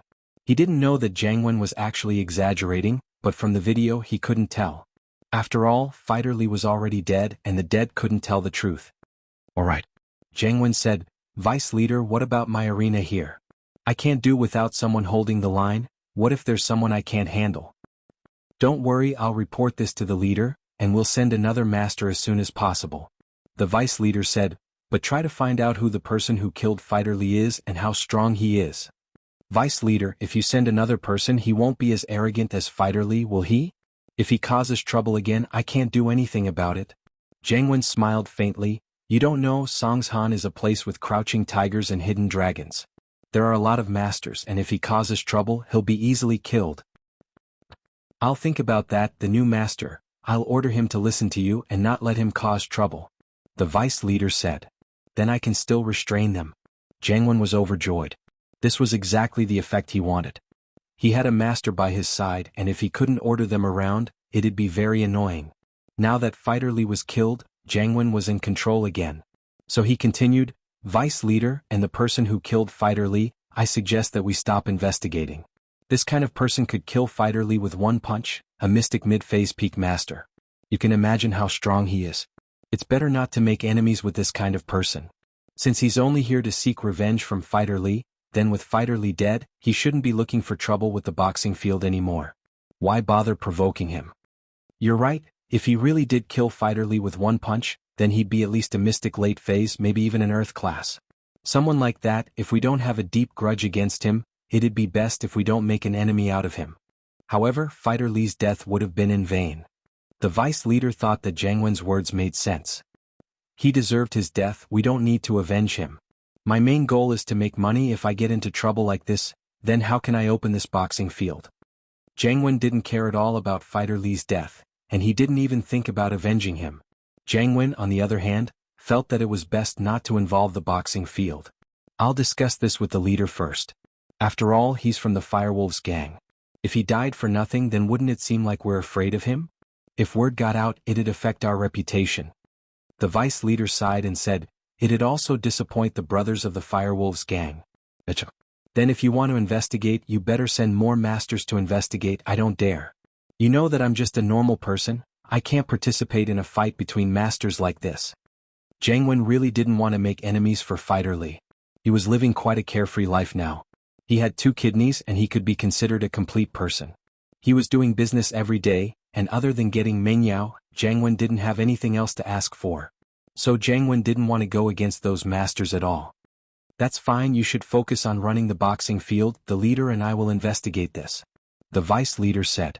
After hanging up, Jiang Wen finally breathed out in relief. It seemed like he had successfully removed the responsibility. Since there was no evidence, he'd just push all the blame onto Fighter Lee. Jiang Wen didn't object when Fighter Lee wanted to make Yu Yuan a concubine, but Fighter Lee didn't investigate Yu Yuan's background clearly. Jiang Wen made a call and called Scorpion in. Master Wen, you're looking for me? Scorpion asked respectfully. Yes, I'll tell you, I've already told the vice leader about Fighter Lee, and now we're on the same page. Jiang Wen said and told Scorpion what he said before. Did you hear that? If the higher-ups investigate, you tell them. Don't worry, Master Wen, I've remembered it. Scorpion nodded and praised. Master Wen, you really are a genius. This way the masters sent by the higher-ups will be under your control. Of course. How can they not be under my control when they're working in my field? Jiang Wen felt that he was very smart too. Not only did the higher-ups not pursue Fighter Lee's case, but they also sent masters who would be under his control. Right, you better go comfort Yu Yuan, tell her and that Go Dan that it was all Fighter Lee's doing, it has nothing to do with our boxing field. Fighter Lee is already dead, I hope she won't vent her anger on our boxing field, you know what to do, right? I understand, Master Wen, if it doesn't work I'll just give her some money, I'll definitely take care of it. Scorpion knew what Jiang Wen was thinking. That Air Gooden was too strong, he could kill Fighter Lee with one punch, he couldn't afford to offend someone like that. If he went back unhappy and came looking for trouble again, would the boxing field still be open? Okay. Go do it. Jiang Wen waved his hand, signaling Scorpion to leave. Chapter 1129. What's wrong with you? Jiang Wen had gotten rich recently and he'd been playing with a lot of girls, including some virgin schoolgirls, but Jiang Wen wasn't very interested in them. He still thought that Mengyao was better. Childhood sweethearts after all. It was hard to forget. Jiang Wen realized that he liked Mengyao more and more. Uncle Chu, it's me. After leaving the arena, Jiang Wen got into his Ferrari and called Peng Zhan. Oh? Jiang Wen, what's up? Peng Zhan asked faintly. Peng Zhan's impression of Jiang Wen had never been too good, especially after the incident last time where Jiang Wen tried to take advantage of the situation. His impression of Jiang Wen had taken a nosedive. Uncle Chu, where are you? I'd like to pay you a visit. Jiang Wen said. I'm at the company, I'm not done yet. There's no need for a visit, we can talk on the phone. Peng Zhan's attitude was clear. He didn't want to meet Jiangwen. Jiangwen wasn't happy after being rejected. He cursed in his heart. Peng Zhan, you old bastard. If it weren't for Lin Yi, Peng Zhan Industries would have been destroyed a long time ago. You're still at the company? Go stay at home. Haha, it's nothing. It's just that I haven't seen you in a while, Uncle Chu. I just wanted to say hello. On the surface, Jiangwen was still very polite. He hadn't fallen out with House Chu yet, so it didn't matter if Peng Zhan didn't like him. I see. Thank you. Peng Zhan said faintly. I still have things to do. I'll hang up first if there's nothing else. Uncle Chu, I really wanted to help you last time. You didn't agree to my conditions, but I was planning to help you in the dark. I didn't expect Lin Yi to recover his strength so quickly. So I was late. I hope you don't blame me, I wasn't in a good situation back then. Jiangwen explained. I know. I don't blame you. Peng Zhan's tone was still calm. All right, I won't disturb you then, Uncle Chu. Good luck with your work.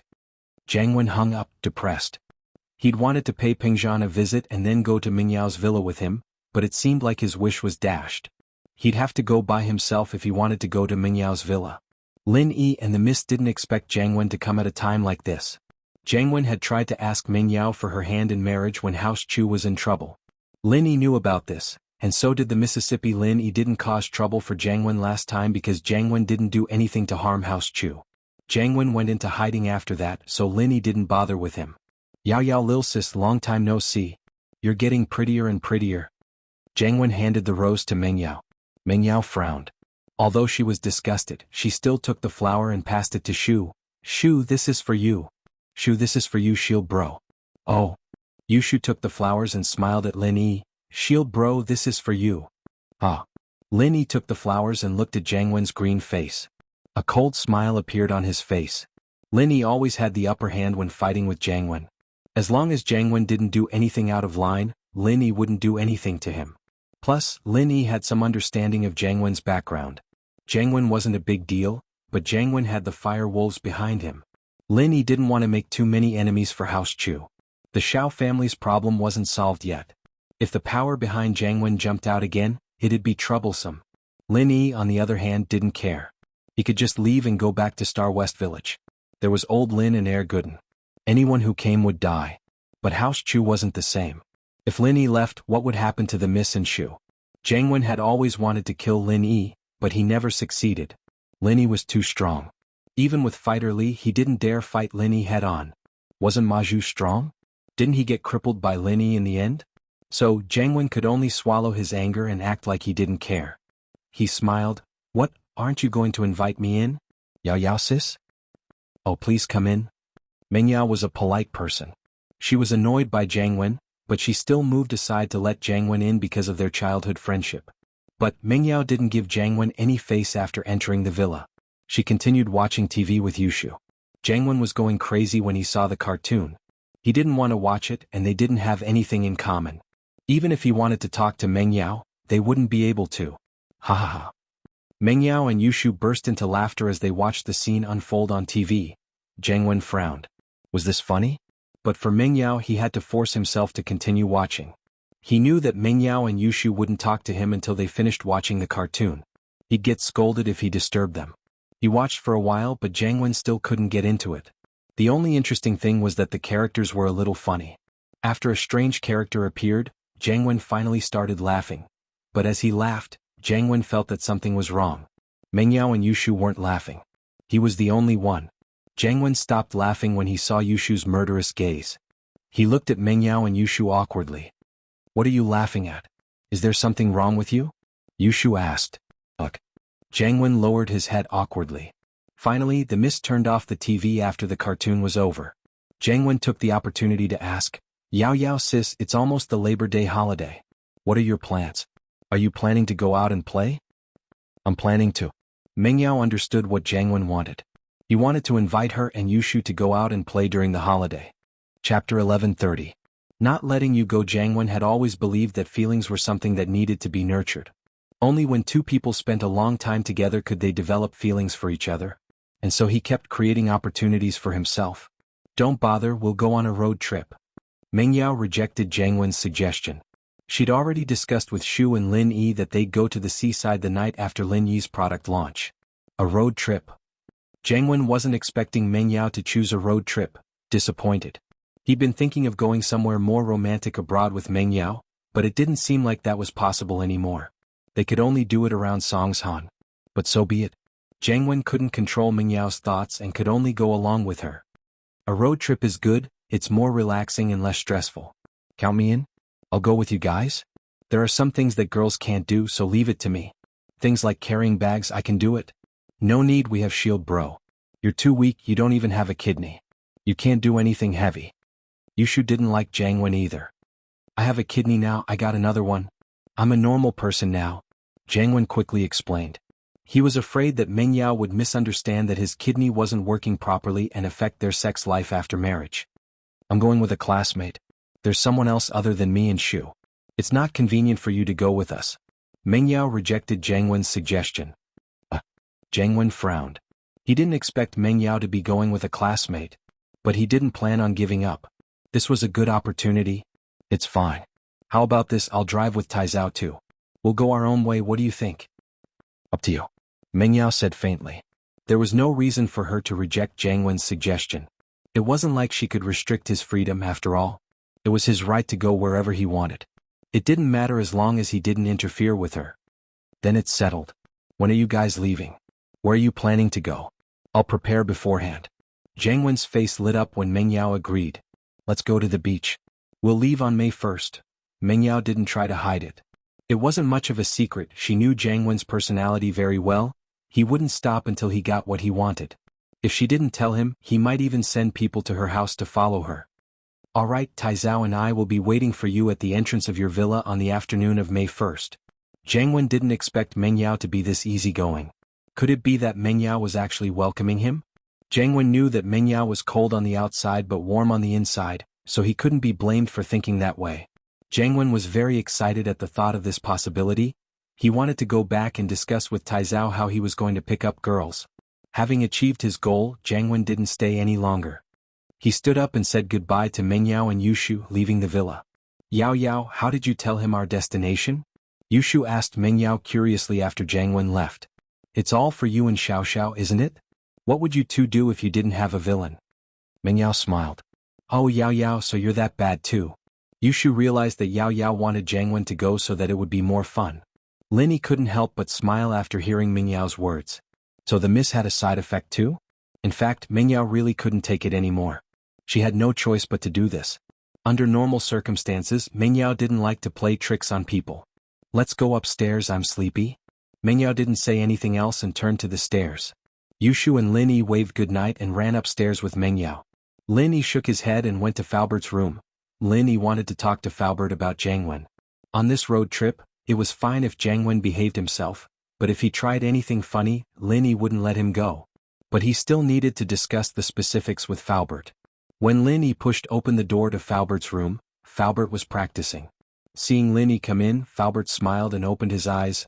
Lin Yi, you're here. Falbert, how are you? Did you improve? Lin Yi asked about Falbert's strength. Although I'm only one step away from the mystic class, the spiritual energy in this area is too thin. It takes a long time to absorb the spiritual energy. I won't be able to break through in a short time. Uncle Fu shook his head. In fact, Lin Yi had guessed this as well, he was just asking casually. Lin Yi knew about this as well, he'd only broken through to golden class with old Lin's treasures. Naturally, he knew how thin the chi in the natural world was. It was a world of difference compared to the jade space.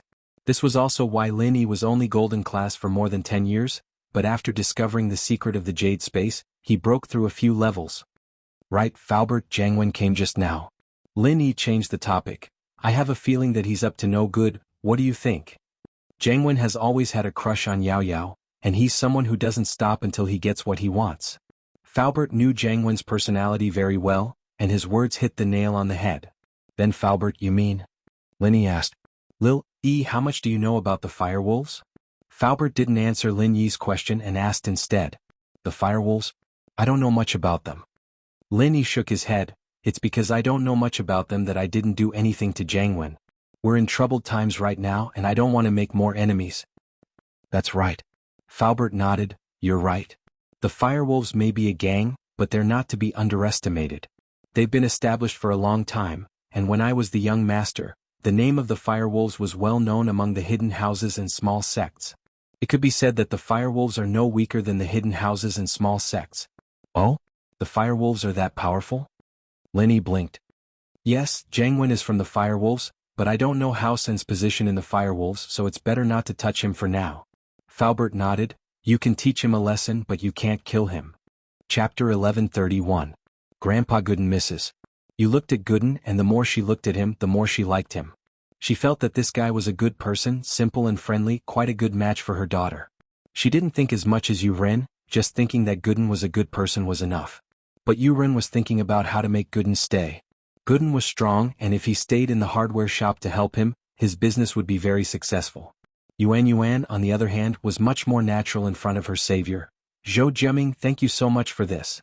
I'm really sorry before, I thought you were just joking. I didn't think that you would actually kill that fighter Li. Haha. Gooden smiled honestly. You can call me Air Gooden, I'm not used to my real name. Actually, I didn't do much. It's just a small matter for me to deal with that kind of filthy brat. I'll just call you Zhou Jiaming Air Gooden. I don't think it sounds good. Yuan couldn't bring herself to say such a vulgar name. As the two were talking, there was a knock on the door. Yu Ren and Mrs. Yu jumped in fright. They were worried that Fighter Li would be killed by Air Gooden, and that the arena would send people to take revenge.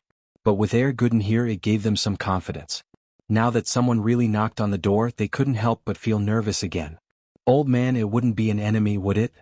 Mrs. Yu's face was shocked, not daring to open the door. I'll go see.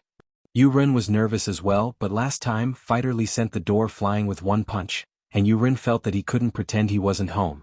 He could only force himself to open the door. Uncle Yu, I'll go with you. Gooden stood up, wiping the oil off his mouth nonchalantly as he walked to the door with Yu Ren. With Gooden with him, Yu Ren was much more at ease. He came to the door and asked carefully, Who is it? Yu Ren? I'm Scorpion. Scorpion was ordered by Jianghu to send money to Yu Ren's family. It's someone from the arena? Yu Ren's face tensed up as he looked at Gooden carefully. Gooden didn't care. He opened the door and looked coldly at Scorpion. Who are you? What do you want?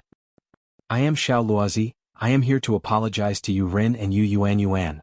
Scorpion shivered when he saw it was Gooden. If it weren't for the fact that he had a mission, he would have turned and run already. Who was Air Gooden? He was someone who could kill Fighter Li with one punch. Would Scorpion dare mess with him? Little Scorpion? How dare a person like you call Uncle Yu by his name? Do you want to die? Gooden's eyes went wide as he raised his hand about to slap him.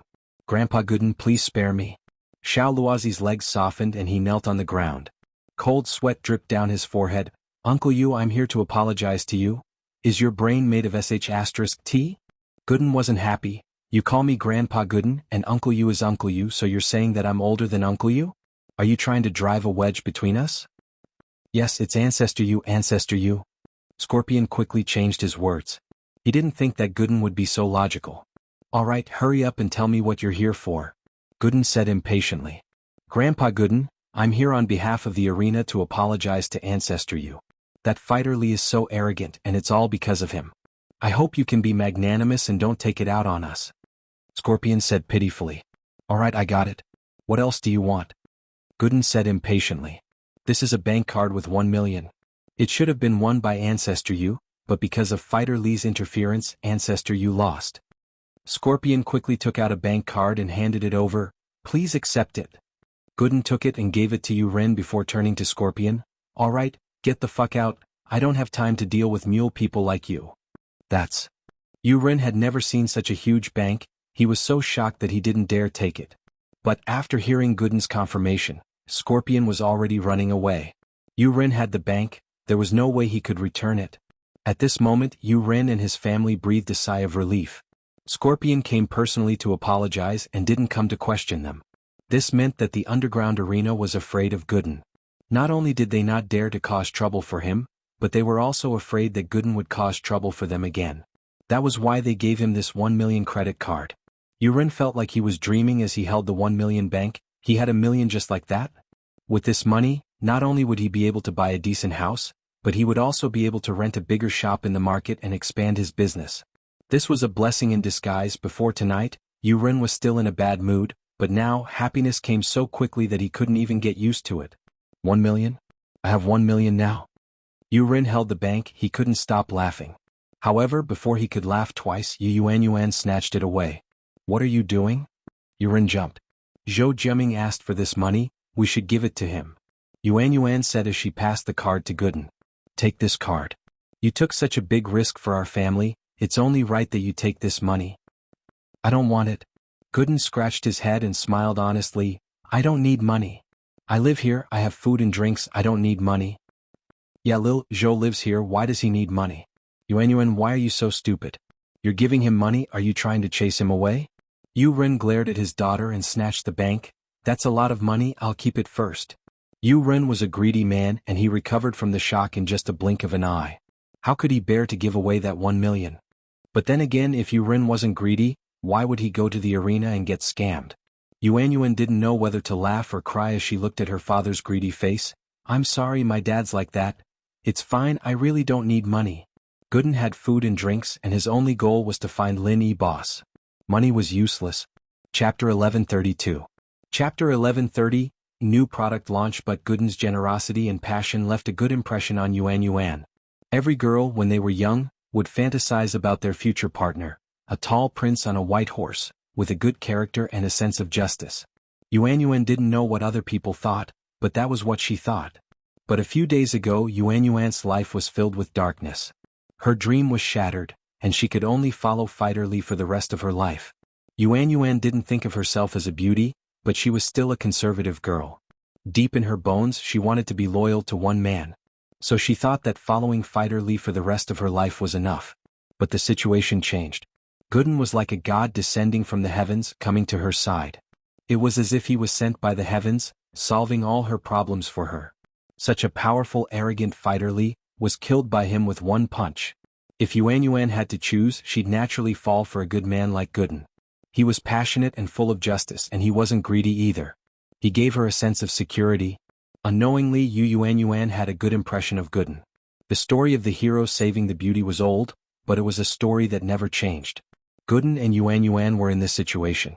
The Xiao family was getting more and more powerful these days, and all the businessmen and rich people were lining up to work with the Xiao family. The Xiao family's position was set in stone, and it was only a matter of time before they became a noble house on the same level as House Yu. The Xiao family's two brothers couldn't stop smiling. It could be said that after old Zhao's death, the two Xiao family brothers were this happy. They didn't have to worry about the Xiao family's future anymore.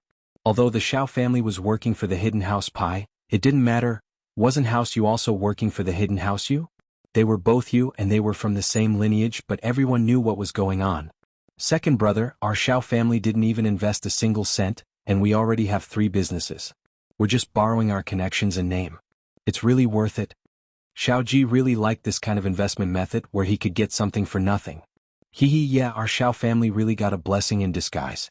Speaking of which, this matter was caused by sister-in-law, so you should stop scolding her. If it weren't for her, how could our Xiao family be where it is today?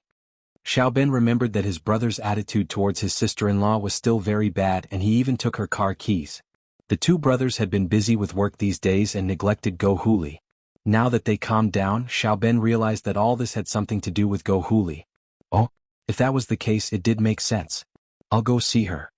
Xiaoji nodded upon hearing Xiaoben's words. He felt that his brother's words made sense, so he turned around and went upstairs. When the old man passed away, Xiaoben thought about fighting for the position of the head of Xiao family, but now, although his brother was the head of the house, he couldn't make any decisions. Even things like persuading his sister-in-law had to be decided by Xiaoben. This made Xiaoben feel that he was no different from the head of the house. Xiao family's big and small matters were all decided by him. His brother was just a name, so he didn't want to fight for the head of the house. It was good this way. Xiaoji went upstairs and pushed open Go Huli's door. These 2 days, Xiaoji didn't sleep on the same bed with Go Huli and forced her to stay in the guest room alone. He didn't give her any face either.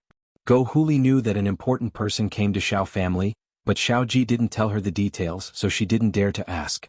She stayed in her room and watched TV, not daring to go out. Seeing Xiaoji push open the door, Go Huli was overjoyed and quickly stood up. "Ji bro, you're here, Huli? I've neglected you these past few days, are you mad?" Xiaoji smiled as he looked at Go Huli. The more he looked at her, the more he liked her. Go Huli was old and not as young as she used to be, but Xiao Ji was more and more interested. I wouldn't dare. Go Huli jumped and said in fear, I'm a person at fault, Ji bro. I'm happy that you're not blaming me, how could I be mad? Ah, what did you do wrong? You did the right thing. Xiao Ji waved his hand and laughed. You did a series of things and now it seems like it was really good. If you didn't knock into Uncle Pai, the hidden house Pai wouldn't have sent a master here, and they wouldn't have been able to cooperate with Xiao family. Xiao family's status is higher than a rocket. Go Huli paused, thinking that Xiao Ji was being sarcastic, but his expression didn't seem like it. She said carefully, Is that so? God is blessing Xiao family, giving us a blessing in disguise. Yes, that's right, well said. God is blessing Xiao family. Xiao Ji laughed, but now that Xiao family is strong, you don't need to keep a low profile anymore. You need to keep a high profile, that's the only way to show how strong Xiao family is. You need to be arrogant. I know. Go Huli was overjoyed. Arrogance and acting cool were her favorites, and she was overjoyed when she heard that Xiao Ji really wanted her to go out and act cool. In the blink of an eye, it was the 1st of May. Today was the day of the press conference of Xuemin's medical company. During this period of time, the reputation of the Guan Xuemin Medical Company could be said to be like the sun in the sky, especially after the poisoning incident of the first high school students was solved. People from all walks of life were waiting for the Guan Xuemin Medical Company to launch an amazing product. They had high expectations for the Guan Xuemin Medical Company. Lin Yi wasn't attending as a staff member, nor was he attending as a guest. He was keeping a low profile just like the people who were there to watch the show. Since the conference was held in the open air, Fatty Lai didn't stop the normal people from watching, but he hired professional security to maintain order. Lin Yi, Tang Yun and Xiao Xiao attended the press conference together. Shu wanted to join in the fun too, but the mist dragged her to the supermarket to buy the things they needed for the trip. Shu wasn't too happy, but considering Xiao Xiao's condition, she had no choice but to tolerate it for now. Chapter 1133. Chapter 1131. Trouble again, huh? Sure. Xiao Xiao's idea wasn't bad. Lin Yi didn't think that with a big customer like Feng Tianlong, the company's sales would go up another level. One had to know that secret agents were the biggest customers of these injury medicines, and the demand for them was terrifying. Miracle Dr. Guan's injury medicine was different from Dr. Kang's golden creation medicine. Miracle Dr. Guan's injury medicine's formula was normal, and it wasn't limited by the raw materials. The production could be expanded infinitely, and so they could have as much as they wanted. Lin Yi didn't have to worry about the demand. This type of medicine was different from the pill of life extension and toxin cleansing. There was no need to do hunger marketing and they could just sell it on a large scale. Kang Ming stood in the crowd, coldly watching the bustling scene. He was a little jealous. There were so many reporters here and many of them were uninvited. Kang Xiaoming didn't like the fact that so many people were paying attention to a newly established company. I'll show you guys later. Kang Ming spat on the ground. His purpose for coming here was to disrupt the product launch of Miracle Dr. Guan's medical company. Although House Kang had started to control the supply channels for the rare materials, and they were willing to pay a high price to buy them back, House Kang felt that Miracle Dr. Guan's medical company should have some in stock, or else they wouldn't have held a product launch. What was the point of launching a product without a product? Has everything been arranged? Kang Ming turned to Wang Shubin and asked. Don't worry, Master Ming, everything has been arranged. The patients have been found and the reporters have been arranged. Wang Shubin nodded. Okay, that's good. Good job. Kang Ming nodded. He was thinking about how he could get the recipe for the pill of life extension and toxin cleansing from Miracle Dr. Guan's medical company. Only then would House Kang soar. At 9 in the morning, Miracle Dr. Guan's medical company's product launch officially began. Guan Xuemin, Fatty Lai and Kang Xiaobo walked up to the VIP stage and sat down. The crowd erupted into a round of applause. Fuck. Kang Xiaobo is really arrogant. He can actually become a vice president. I'm so angry. Kang Ming cursed unhappily. In his opinion, this cousin of his was simply incompetent. To think that a trash picker like him would have such a day. He'll be busy in a moment. Wang Shubin laughed disapprovingly. Ladies and gentlemen, welcome to the product launch of Miracle Dr. Guan's medical company. I'm the vice president of Miracle Dr. Guan's medical company, Kang Xiaobo. Kang Xiaobo was the one speaking. This was arranged by Fatty Lai to train him. Fatty Lai was used to this kind of scene and Guan Xuemin, as an authoritative figure in the medical world, had attended all kinds of events. The only one who hadn't experienced it was Kang Xiaobo. Although Kang Xiaobo was nervous, he knew that this was a test for him. So, he had prepared the script for the product launch many days ago. Kang Xiaobo began to introduce the product of this product launch, Miracle Dr. Guan's injury medicine. Although everyone had heard about the miraculous effects of this medicine and Dr. Kang's golden creation, when they saw the product launch today, everyone sighed in admiration at the cheap price of Miracle Dr. Guan's medical company's products. Dr. Kang's golden creation cost 299 yuan per bottle, while Miracle Dr. Guan's injury medicine only cost 199 yuan. There was a difference of 100 yuan between the two. To a normal person this was not a small amount. How many hundred yuan did they earn in a month? So, as long as Miracle Dr. Guan's injury medicine was as good as Miracle Dr. Guan's, everyone would go into the arms of Miracle Dr. Guan's injury medicine. For daily consumables, customers didn't have high loyalty. They would use whoever was cheaper and better. Unless they didn't lack money. 199? Selling at the cost? Kang Mingming was stunned. He didn't expect the price of Miracle Dr. Guan's injury medicine to be so low. Including the cost and distribution fees, there was almost nothing left to be earned. Was Miracle Dr. Guan's medical company trying to destroy the market with a low price? He had to tell his grandfather about this as soon as possible so that he could take countermeasures. So, Kang Mingming sent a message to his grandfather and told him the price of Miracle Dr. Guan's injury medicine. Looking at Kang Xiaobo introducing the effects and characteristics of the injury medicine, Lin Yi nodded slowly. After a period of experience, Kang Xiaobo had matured a lot. At least in terms of business he was a lot stronger than before. Next, it was time to answer questions from the reporters. Most of the reporters here knew about Miracle Dr. Guan's medical company because of the poisoning incident in Songshan's first school. They had a good impression of this company, so their questions were all positive and not too tricky. However, there were always accidents. There was a reporter who came to the product launch with the attitude of looking for trouble. This person was Qin Lang. Previously, he was hired by Zhao Qibing to ruin Pingzhan Industries and Songshan's first school. In the end, this Miracle Dr. Guan's medical company interfered and ruined his plan. He had been holding a grudge against them for a long time. This time he was trying to find a way to cause trouble. Coincidentally, a person named Wang Shubing found him and gave him 50,000 yuan to cooperate with him to cause trouble. The direwolf was even more pleased to accept the offer. This product launch didn't require a reporter's ID and anyone could enter the venue. It was convenient for Qin Lang, who was a miscellaneous force. When the others were almost done with their questions, Qin Lang raised his hand and asked, "I heard that similar medicines are sold for 299 yuan in the market. Yours is only 199 yuan. Is there a problem? I heard that the cost is more than this?" Kang Xiaobo answered a lot of positive questions before, so he let his guard down. When he suddenly heard Qin Lang's words, he suddenly became nervous again. Fortunately, he had rehearsed a similar situation before, so he didn't have any stage fright. He smiled slightly and answered, "May I ask, how do you know that the cost is more than this?" "As far as I know, this is a trade secret. Only the core members of the medical company know about it, right?"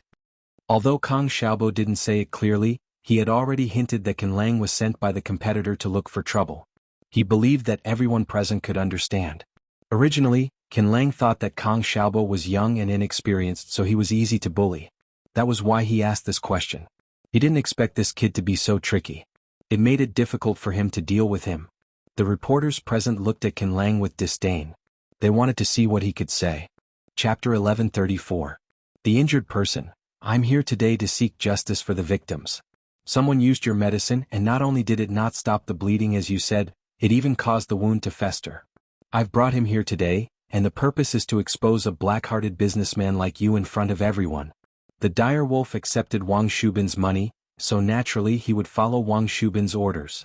Everyone look at my hand. After using Miracle Dr. Guan's injury medicine, it's completely festered. I almost had my arm amputated. A dark and thin man standing next to crippled wolf suddenly shouted at the top of his lungs.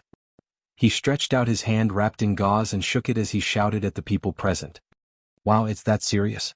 The other people who were hired by the dire wolf to pretend to be ordinary people also sighed. It seems like this company is really unreliable. Everyone don't buy it. This kind of thing that hasn't been tested by the market won't work. It's better to buy the more expensive Dr. Kang's golden creation medicine. Yes, this company is really a scam. Another person also said in agreement. Medicine isn't like other things, you can't just use it like that. Another person added. The more people said, the more people who didn't know the truth were misled and started to doubt the products of Miracle Dr. Guan's medical company. Everyone quiet down. Kang Xiaobo wasn't in a hurry at this moment. He smiled and looked at the crowd, then looked at the victim who raised his hand and said with concern, "Patient, is your hand okay? If there's a problem, you should go to the hospital as soon as possible. Don't stay here, what if it gets infected?" "What do you mean? Are you chasing me away?" Everyone look, he's feeling guilty. The person who raised his hand shouted, "I'm just worried about you." Kang Xiaobo waved his hand. Our Miracle Dr. Guan's medical company is holding a product launch today. The product will only be sold after today. It has never been sold in the market before. May I ask this patient, where did you buy your injury medicine? Could it be some other brand that you remembered wrongly? The patient froze and didn't know what to do. He was paid to mess around and the lines were given to him by the dire wolf. How would he know that Miracle Dr. Guan's medicine hadn't started selling yet? Then where did his injury medicine come from? Could it be that it was stolen from the company? He was not stupid. Naturally, he would not say that. If he said that, not only would he not be able to frame them, but he would also be arrested by them. They could totally say that you stole a test product, not a finished product. I think I remembered wrongly. The patient suddenly blushed and walked away dejectedly. Residual Wolf did not investigate this at all in advance. Today's matter was just his usual way of blackmailing people. How could he know that their medicine had not been on the market yet? It seems that this patient really remembered wrongly. Then let's continue to answer the reporter's questions. Kang Xiaobo smiled and continued. At this time, the people present suddenly realized that this patient was a liar. He was probably not instructed by a competitor, or he was here to extort money. The dire wolf clenched his teeth. He was very angry. Fortunately, he had a second trump card. However, Kang Mingming was very angry. He stared at Wang Shubin and said, "You found this person? What the hell?" Not only did he not slander Miracle Dr. Guan, but he also brought trouble to himself. Let people think that there is a problem with our Dr. Kang's medicine? I'm sorry, Master Ming. This person was found by the dire wolf. I didn't know. Wang Shubin carefully apologized. This dire wolf is also an idiot. How did you find someone like him? Kang Mingming said unhappily. I had no choice. In Songshan we don't have any connections and we don't know any reporters. I had to spend a lot of effort to contact this dire wolf online. Wang Shubin said with a bitter smile. Okay, have we arranged our own people? Kang Mingming waved his hand. Since this matter had nothing to do with Wang Shubin, Kang Ming didn't want to pursue it. Don't worry, Master Ming. There will be no problem this time. Wang Shubin nodded. I'm sorry. I was also deceived by that person.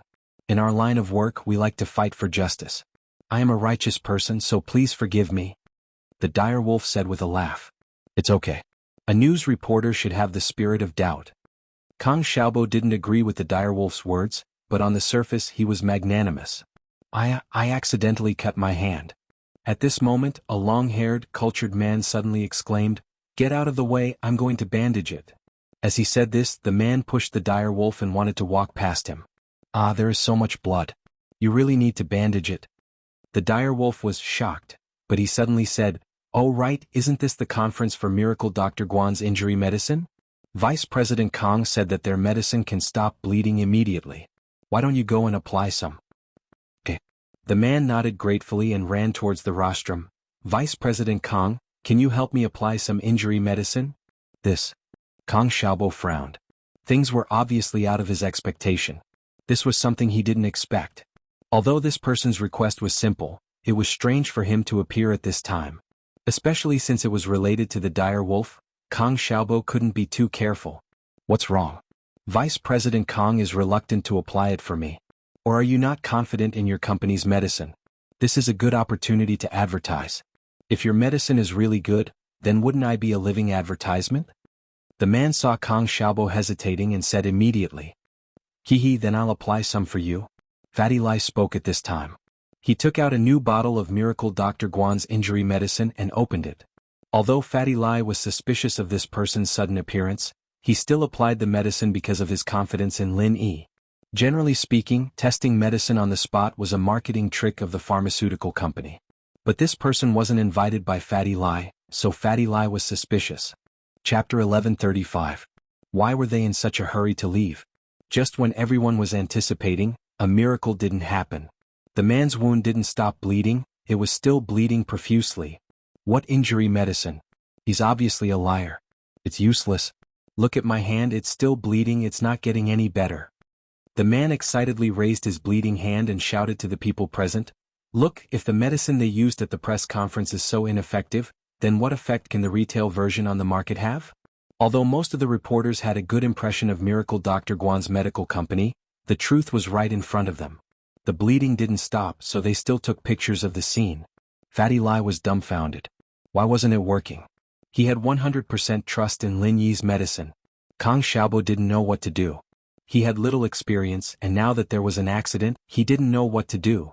The long-haired man was still shouting, "What bullsh** T Miracle Dr. Guan?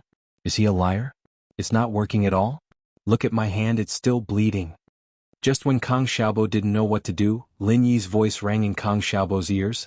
"This person is a hemophiliac, that's why he's bleeding profusely, it has nothing to do with the injury medicine." In order to prevent any accidents, Kang Xiaobo, Fatty Lai, and Guan Xuemin all wore wireless earphones so that Lin Yi could give them suggestions at any time. Kang Xiaobo, Fatty Lai, and Guan Xuemin heard it too. Kang Xiaobo and Fatty Lai didn't know much about hemophilia, but Guan Xuemin was a doctor, so naturally he knew about the disease. His eyes lit up after hearing Lin Yi's words. He stood up and said to the long-haired man, "You're a hemophiliac, it's normal for your wound to bleed profusely, normal medicine won't work on you." Even though he couldn't confirm that this person was a hemophiliac, he trusted Lin Yi. He knew how capable Lin Yi was. That was why he was so sure. Wow, the reporters were in an uproar. They didn't expect this long-haired young man to be a hemophiliac. What kind of person was Xuemin? Songshan's medical authority? If he said it was, then it must be. Some reporters didn't understand what hemophilia was, but it didn't matter. There were people around them who understood. They communicated with each other and understood that hemophiliacs' wounds would bleed non-stop. You're talking nonsense. How am I a hemophiliac? Aren't you framing me? What proof do you have? The long-haired young man didn't expect Guan Xuemin to be able to tell that he was a hemophiliac just by looking at him. He panicked, but he didn't have any evidence, so he tried to defend himself. "Speak, who sent you here? What is your motive for coming here?" Fatty Lai also treated Lin Yi's words like an imperial edict. If Lin Yi said this person was sick, then this person must be sick. "Humph, the medicine doesn't work, so you start framing me? You think I'm a hemophiliac just because you say I'm a hemophiliac? I'd say you're an AIDS patient," the long-haired young man said angrily. Kang Ming, Wang Shubing, and the direwolf didn't expect Guan Xuemin to be able to tell that this long-haired young man was a hemophiliac. This was out of their expectations. This person was hired by them. Wang Shubing had already promised him that as long as he cooperated, they would give him 50,000 yuan as a reward. Hemophilia itself was expensive, and this person only hesitated for a moment before agreeing. He could get 50,000 yuan just by messing around, so why not? Is old man Guan really a miracle doctor? He can even tell that I'm a hemophiliac? This isn't going to be easy. Kang Ming frowned. Don't worry, this person is mentally strong. So what if he can tell? Will Guan Xuemin drag him to do a blood test on the spot? Hemophilia is something that can't be diagnosed with just by looking at it. As long as he refuses to admit it, there won't be a problem. After today's press conference, who can find him? Wang Shubing comforted him. Yes, that makes sense. Kang Ming nodded and felt a little more at ease. At this time, the direwolf spoke again. "Everyone in the industry, look at these black-hearted businessmen, we should unite and expose them. I've said it before, 199 yuan isn't even enough to cover the cost. As far as I know, the raw materials for this golden creation are very rare, and this price is definitely a loss. Now everyone can see it, right? They must be using shoddy goods to make a profit and leave." The direwolf's words were very provocative, and his people in the crowd also stood up and echoed him, loudly criticizing the irresponsible behavior of Miracle Dr. Guan's medical company. "Yeah, I'm going to fight you guys to the death as the victim today. If you don't give me an explanation, this isn't over." The long-haired man saw that everyone was supporting him, and he immediately became confident. "You guys have to pay the price for framing me as sick." But at this time, Guan Xuemin showed his calm personality. He was an experienced expert, and naturally he wouldn't be afraid. He didn't argue and only looked at the long-haired man and said indifferently, "Whether you're sick or not, we'll know soon enough. I've already sent your photo to Director Chin of the Songshan First People's Hospital. If you've been treated in Songshan, and there's a medical record, then I believe we'll be able to find out your identity very soon. The long-haired man was stunned, and his face turned a little ugly. Of course he was a hemophiliac and he knew this very well. Most importantly, he did receive treatment at the Songshan First People's Hospital. In other words, all the experts in the hematology department at the Songshan First People's Hospital knew him. As long as they took his photo to the experts to identify him, his identity would be revealed. The long-haired man suddenly retreated, because his identity was about to be exposed, and he couldn't lie anymore. I still need to go to the hospital to stop the bleeding. I'm not going to waste time with you guys. You guys are all harming people, don't believe me anymore. The long-haired man was ready to leave. Leaving in such a hurry? Fatty Lai saw that the long-haired man was about to leave, and naturally, he didn't want him to leave just like that. Murder for money, my hand is bleeding non-stop, and this black-hearted company's medicine is not only useless, but they also won't let me go to the hospital. Everyone take a look, what kind of company is this? The long-haired man shouted loudly. Chapter 1136. Chapter 1134. Can Lang. Most of the people there shook their heads after hearing Fatty Lai's words. Who would go to the hospital with a small cut on their hand? At most, they just put a plaster on it. They didn't believe the long-haired man's words anymore. There was definitely something wrong with this person. He swore that he'd fight to the death with the man, and now he was in a hurry to leave after being exposed? Why do you care? I've changed my mind, I'll let you go. The long-haired man said as he backed away, ready to leave. Zhang Gongzi, your identity has been verified. You're a hemophiliac patient, and you're currently being treated by Dr. Su at the First People's Hospital. Do you have anything else to say? Guan Shuamin said directly after receiving the information from Dean Qin. That's bullshit T. I don't know anything about the First People's Hospital, and I don't know Dr. Su Xiaohong. Zhang Gongzi was trying to defend himself, but he stopped halfway through his sentence because he had accidentally let it slip. The guy said it was Dr. Su, but he even said the doctor's name. How do you know Dr. Su's name is Su Xiaohong? I thought you didn't know about the First People's Hospital? Fatty Lai pointed at Zhang Gongzi and shouted. I'm leaving. Zhang Gongzi knew that he'd been exposed and he didn't dare stay any longer. Boom. The crowd burst into laughter. It was obvious that this Zhang Gongzi was a liar, and he was here to cause trouble on purpose. Once he was exposed, he ran. Many people were embarrassed. They had almost misunderstood Miracle Dr. Guan's medical company. Miracle Dr. Guan's medical company was such a good company. They had helped the society and saved so many poison students. Moreover, they did it for free. How could they doubt their reputation and skills? Liar. He's a liar. Everyone take a picture and expose him. A reporter shouted. That's right. Who called this person over? I think it's Can Lang. Another reporter knew Can Lang and he pointed at him. That's him, Can Lang, that black-hearted bastard. Others might not know him, but I know that he's the scum of our industry. Can Lang? I seem to have heard of him before. He is a guy who specializes in taking bribes to write some defamatory reports. Another person who knew Crippled Wolf also jumped out and pointed at Crippled Wolf and scolded. Crippled Wolf immediately became the target of public criticism. He shrunk his head and did not dare to stay any longer. Together with Zhang Gongzi, he left the press conference dejectedly. Our product is only selling for 199 yuan. Indeed, we might be envied and slandered by some of our peers. But it doesn't matter. Facts and time will prove that our product is the best. Kang Xiaobo finally let out a sigh of relief. This was the first product launch he was hosting. He naturally did not want to mess it up. And now, it seemed that they had successfully passed through. Crippled Wolf was very angry. He was very unwilling in his heart, but there was no other way. He mounted the motorcycle on the roadside and started the car. But just after he took 2 steps forward, there was a loud bang. The motorcycle tire burst and Crippled Wolf flew out directly. He fell on the roadside and his teeth fell out. He directly became a miserable wolf. Fuck, why'd the tire burst? Brutal Wolf was a little puzzled as he looked at the motorcycle that had fallen to the side of the road. It was already an unsightly sight. Ha ha ha. Bursts of laughter suddenly came from the crowd at the scene. Deadly Wolf deserved what he got today. Wow, Linny honey, your trick is pretty good. As expected, when he got on the motorcycle, the tire burst. Xiao Xiao excitedly clenched her fist. Ha. Linny smiled as well. Linny had noticed that this Crippled Wolf seemed to be suspicious. He didn't expect him to be such a cunning person. Linny thought about it. It seemed that Crippled Wolf was one of the reporters who came to the Songshan First Hospital when the students were poisoned. The first time Direwolf attacked, Xiao Xiao was so pissed that she wanted to mess with him. So Linny cooperated and told her where Direwolf's bike was, and how to make the bike's tires burst. And so, Xiao Xiao did it and Crippled Wolf's tire really burst. Although this was nothing compared to the crimes he committed, under the eyes of the public, Linny couldn't do anything to him. He could only use some dirty tricks to harm him. Tang Yun looked at Xiao Xiao and Linny. They were really compatible. They even messed with others together. However, Tang Yun wasn't jealous. She was really happy for Xiao Xiao. She could live in happiness in the last moments of her life, and Tang Yun was happy too. If she couldn't get along with Linny, Tang Yun would be worried and sad. This press conference, other than the unexpected appearance of Crippled Wolf, went on smoothly.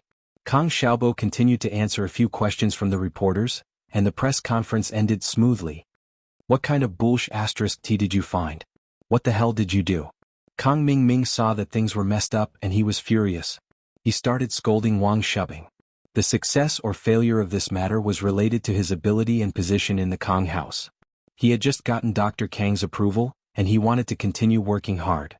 Who knew that things would go wrong today? Master Ming, I'm sorry. I didn't know things would turn out like this. That Xuemin really knows something. He was able to tell that Zhang Gongzi was a hemophiliac. We didn't expect this. Wang Shubing said bitterly, there was no problem with our plan. It was an accident. That's right. It was an accident. What does it have to do with us? Kang Mingming thought about it and decided to report the truth to his grandpa. After all, it was an accident.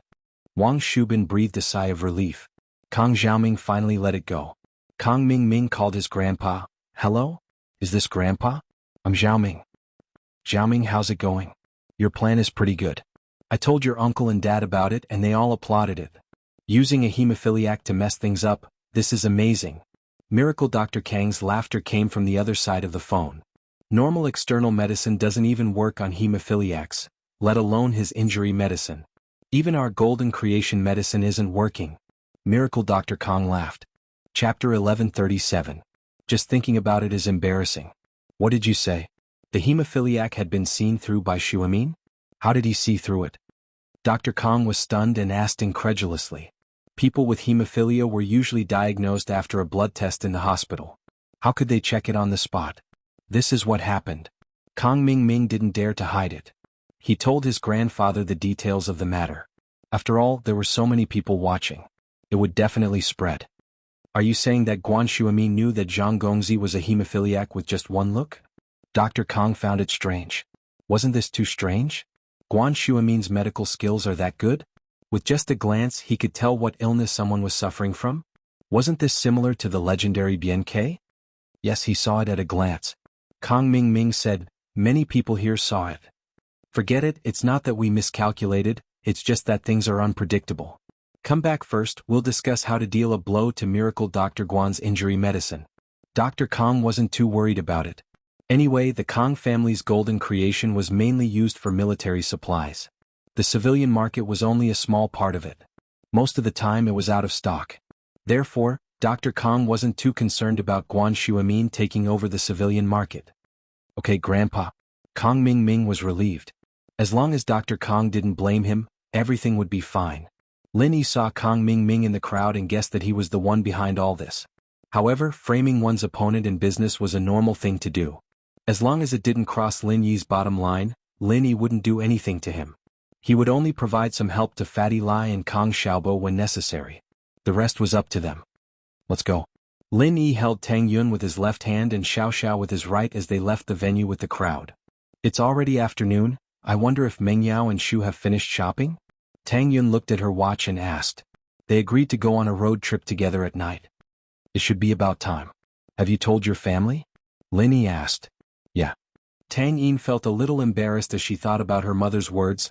Any other girl's parent would have warned her daughter to be careful when she heard that she was spending the night with a boy, but her own mother. She was telling her not to forget to buy birth control pills. Tang Yin was going crazy just thinking about it. She was still a high schooler. It wasn't uncommon to have sex at this age, but Lin Yi was in a top high school, and Tang Yin was a conservative person. How could something like that happen so early? However, Tang Yun couldn't tell her mother about this. She could only nod obediently. Lin Yi saw that Tang Yun's expression wasn't normal and asked curiously, "What's wrong? Auntie doesn't agree?" "No. It's nothing, she's been thinking about moving to a new house these few days. She doesn't have time to care about me," Tang Yun said randomly. Oh. Lin Yi didn't ask after seeing that Tang Yun didn't want to talk about it. Today Lin Yi drove Xiao Xiao's Land Rover. The car had been repaired, and this type of off-road vehicle was perfect for a road trip. As for the 2B945 license plate, it was found to be fake. They couldn't find the invoice for the car, but with Qianlong's help, the 4S shop made up a new one, putting Xiao Xiao's TT000 license plate on the Land Rover. "Xiao Xiao, your body isn't suitable for this car." Tang Yun felt that the Land Rover was too big, and it didn't match Xiao Xiao's petite body. "Ha yeah, Lin Yi honey, how about I give this car to you? I'll buy another one." Xiao Xiao felt the same way too. Her body didn't really match the car. "Yesterday at school, some hooligans were teasing me, calling me a Land Rover girl. I ran into them and scared the shit out of them. When I was out, they were still playing in the mud." Lin Yi couldn't help but smile, but Xiao Xiao was right. She used to be a hooligan girl, and it was only after getting together with him that she became a lot more obedient. Xiao Xiao's words surprised Tang Yun. She didn't expect Xiao Xiao to be this fierce. If it were her, she wouldn't dare do something like that. Lin Yi drove back to the villa with Tang Yun and Xiao Xiao. Yushu's Beetle was already parked in the yard. It seemed like they'd come back from the supermarket. Lin Yi had just parked the car when Mengyao and Yushu came out of the villa. They must have heard the car and knew that Lin Yi was back. The two were dressed very youthful and sunny, a bit like beach wear but not revealing. Lin Yi's eyes lit up. The Miss and Shu were natural beauties, no less than Tang Yun and Xiao Xiao. "You guys ready?" Lin Yi asked with a smile. "Yeah, Yao Yao and I bought 2 carts of stuff and we didn't finish the whole thing, so we went again," Yushu said excitedly. "How much stuff did you guys buy?" "We're only going for 1 day and 1 night, you don't need that much, do you?" Lin Yi said shocked. Hee, it's not easy to go out and play, of course we have to prepare everything first." Yushu smiled. "Shield bro, come help me move the stuff to your car, it's big, it should be able to fit everything." Lin Yi followed Yushu to move the stuff, and Tang Yun and Xiao Xiao wanted to help as well, but the Miss stopped them. "Why don't you guys take a shower here and change your clothes first? We'll go in fresh clothes later." Tang Yun didn't have any good clothes, and while her family situation had improved a lot, she didn't spend her money on luxurious clothes. She wore her school uniform every day, so there was no point in buying clothes. Today she only wore a normal shirt and a pair of jeans for the product launch. Compared to Mengyao, it was a lot more normal. I didn't bring a change of clothes?" Tang Yun was a little tempted. It wasn't convenient to take a shower in the hospital, and while there was hot water, it wasn't her house and her parents were there. Tang Yun was a little embarrassed. Chapter 1138. Tang Yun's inferiority complex. Tang Yun couldn't accept Mengyao's change. She had always treated Mengyao as her rival in love, and she was always on guard against her. Even if Mengyao got closer to her recently, she still didn't let her guard down. Tang Yun was a kind person, and she was afraid that Mengyao had ulterior motives for being nice to her. She was afraid that she wouldn't be able to resist when they fought for Lin Yi. But Tang Yun was afraid that she was overthinking it. What if Mengyao didn't mean it that way and she just wanted to be friends with her? Of course not. Tang Yun shook her head. How could she reject Mengyao when she said it like that? Lin Yi came to the Beetle and saw that it was filled with all kinds of things. Some were in bags and some were in boxes. There were a lot of things. "What are these?" Lin Yi pointed at a bag and asked curiously. "Face masks," Yushu said. "Ah, face masks?" Lin Yi's eyes widened. "The internet said that the wind is strong at night, so in order to protect the skin, we need to use face masks," Yushu said. Lin Yi was speechless, but he didn't say anything else. If Yushu said it was useful, then so be it. With the space of the rover, it was more than enough to store all these things. Lin Yi began to move the things out one by one and put them into the rover's trunk. Tang Yun looked at the bathroom, the luxurious marble floor, the exquisite white bathtub, and all kinds of unknown skincare products. Tang Yun couldn't help but sigh. She thought that her new house was good enough, but when she came to the villa, she realized that her house was just ordinary. But these bottles and cans of high-end products, only a rich young miss like Mengyao could afford them. Tang Yun couldn't help but worry. Although she was invincible now, what about in the future? In another 10 or 20 years, his skin wouldn't be as good as Mengyao's and Shu's. They'd been taking care of their skin for a long time, and he'd lost at the starting line. However, with Tang Yun's current family situation, They couldn't afford these things. Tang Yun sighed. This was the first time she felt the importance of money. Although she didn't have money before, she didn't have such a strong feeling. The bathtub was very clean, and it was obvious that only Mengyao and Yushu had used it before. Tang Yun didn't mind since they were both clean people. It was good enough that they didn't mind her. She turned on the hot water and laid in the bathtub. She was going to university soon, and she couldn't just study like she did in high school. She had to become someone useful to Lin Yi. At the very least, she had to find a part-time job in his company. Not only could she earn some money, but she could also help Lin Yi take care of some things. Xiao Xiao had just showered in the morning. She lived alone, and it was very convenient for her to shower. She went back to the yard to help Lin Yi load the car after helping Tang Yun out. There were a lot of things, but with the four of them working together, it didn't take long to load everything onto the Rover. There was a Ferrari parked not far from the villa, and Jianghu and Taizao were sitting inside. This Lin Yi guy, he's really enjoying the life of two women. He's got four beauties by his side. Jianghu said sourly as he looked at the yard. Yushu's a troublemaker. It's fine if you don't want her, but if you marry her, bro, you'll be screwed over by her. Taizao comforted. You're right, that girl's too ferocious, I can't handle her. Her life might be in danger if I bring her back. Jianghu nodded. Right, did you buy the things you need? We'll try to impress Mengyao when we get to the beach.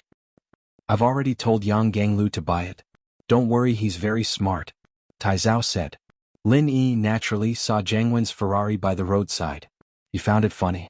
Driving a sports car to the beach? Was he sick? Could the chassis of that car even drive to the beach? But Lin Yi wasn't that nice to remind them. Mengyao, Yushu and Xiao Xiao went back to the living room to wait for Tang Yun. Lin Yi followed them to watch TV in the living room. Not long after he sat down, his phone came in. It was Fatty Lai. Hello. Fatty Lai, is the conference over? Lin Yi asked. Boss, it's over. Don't worry. Fatty Lai said.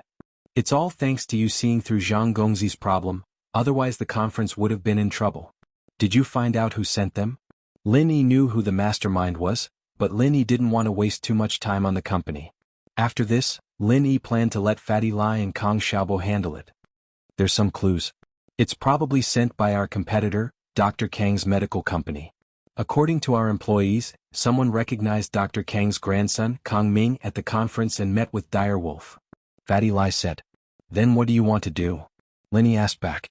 Boss, our current strength isn't enough for us to take revenge on Miracle Dr. Kang's medical company, and we don't have the energy to do so. What I'm saying is that we should write this down and talk about it in the future.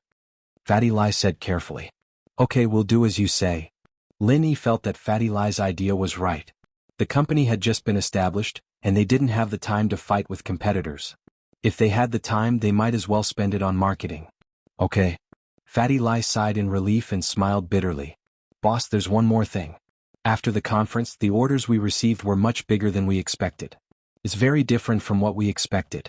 At first, we only planned to sell the goods in the province and also in the neighboring provinces. But all the large pharmacies and hospitals in the country contacted us, preparing to place orders. I think it's the effect of the auction. Oh? Isn't that a good thing? Lin Yi didn't expect the injury medicine to be so popular. Lin Yi thought that the Songshan First School's poisoning incident would only affect the province, and the initial orders wouldn't be that big. It's a good thing, but first of all, our production is limited. The factory and equipment can only supply 2 to 3 provinces, and that's the initial supply. If the market responds well, the distributors will increase their orders, and our production will be severely lacking. Fatty Lai explained.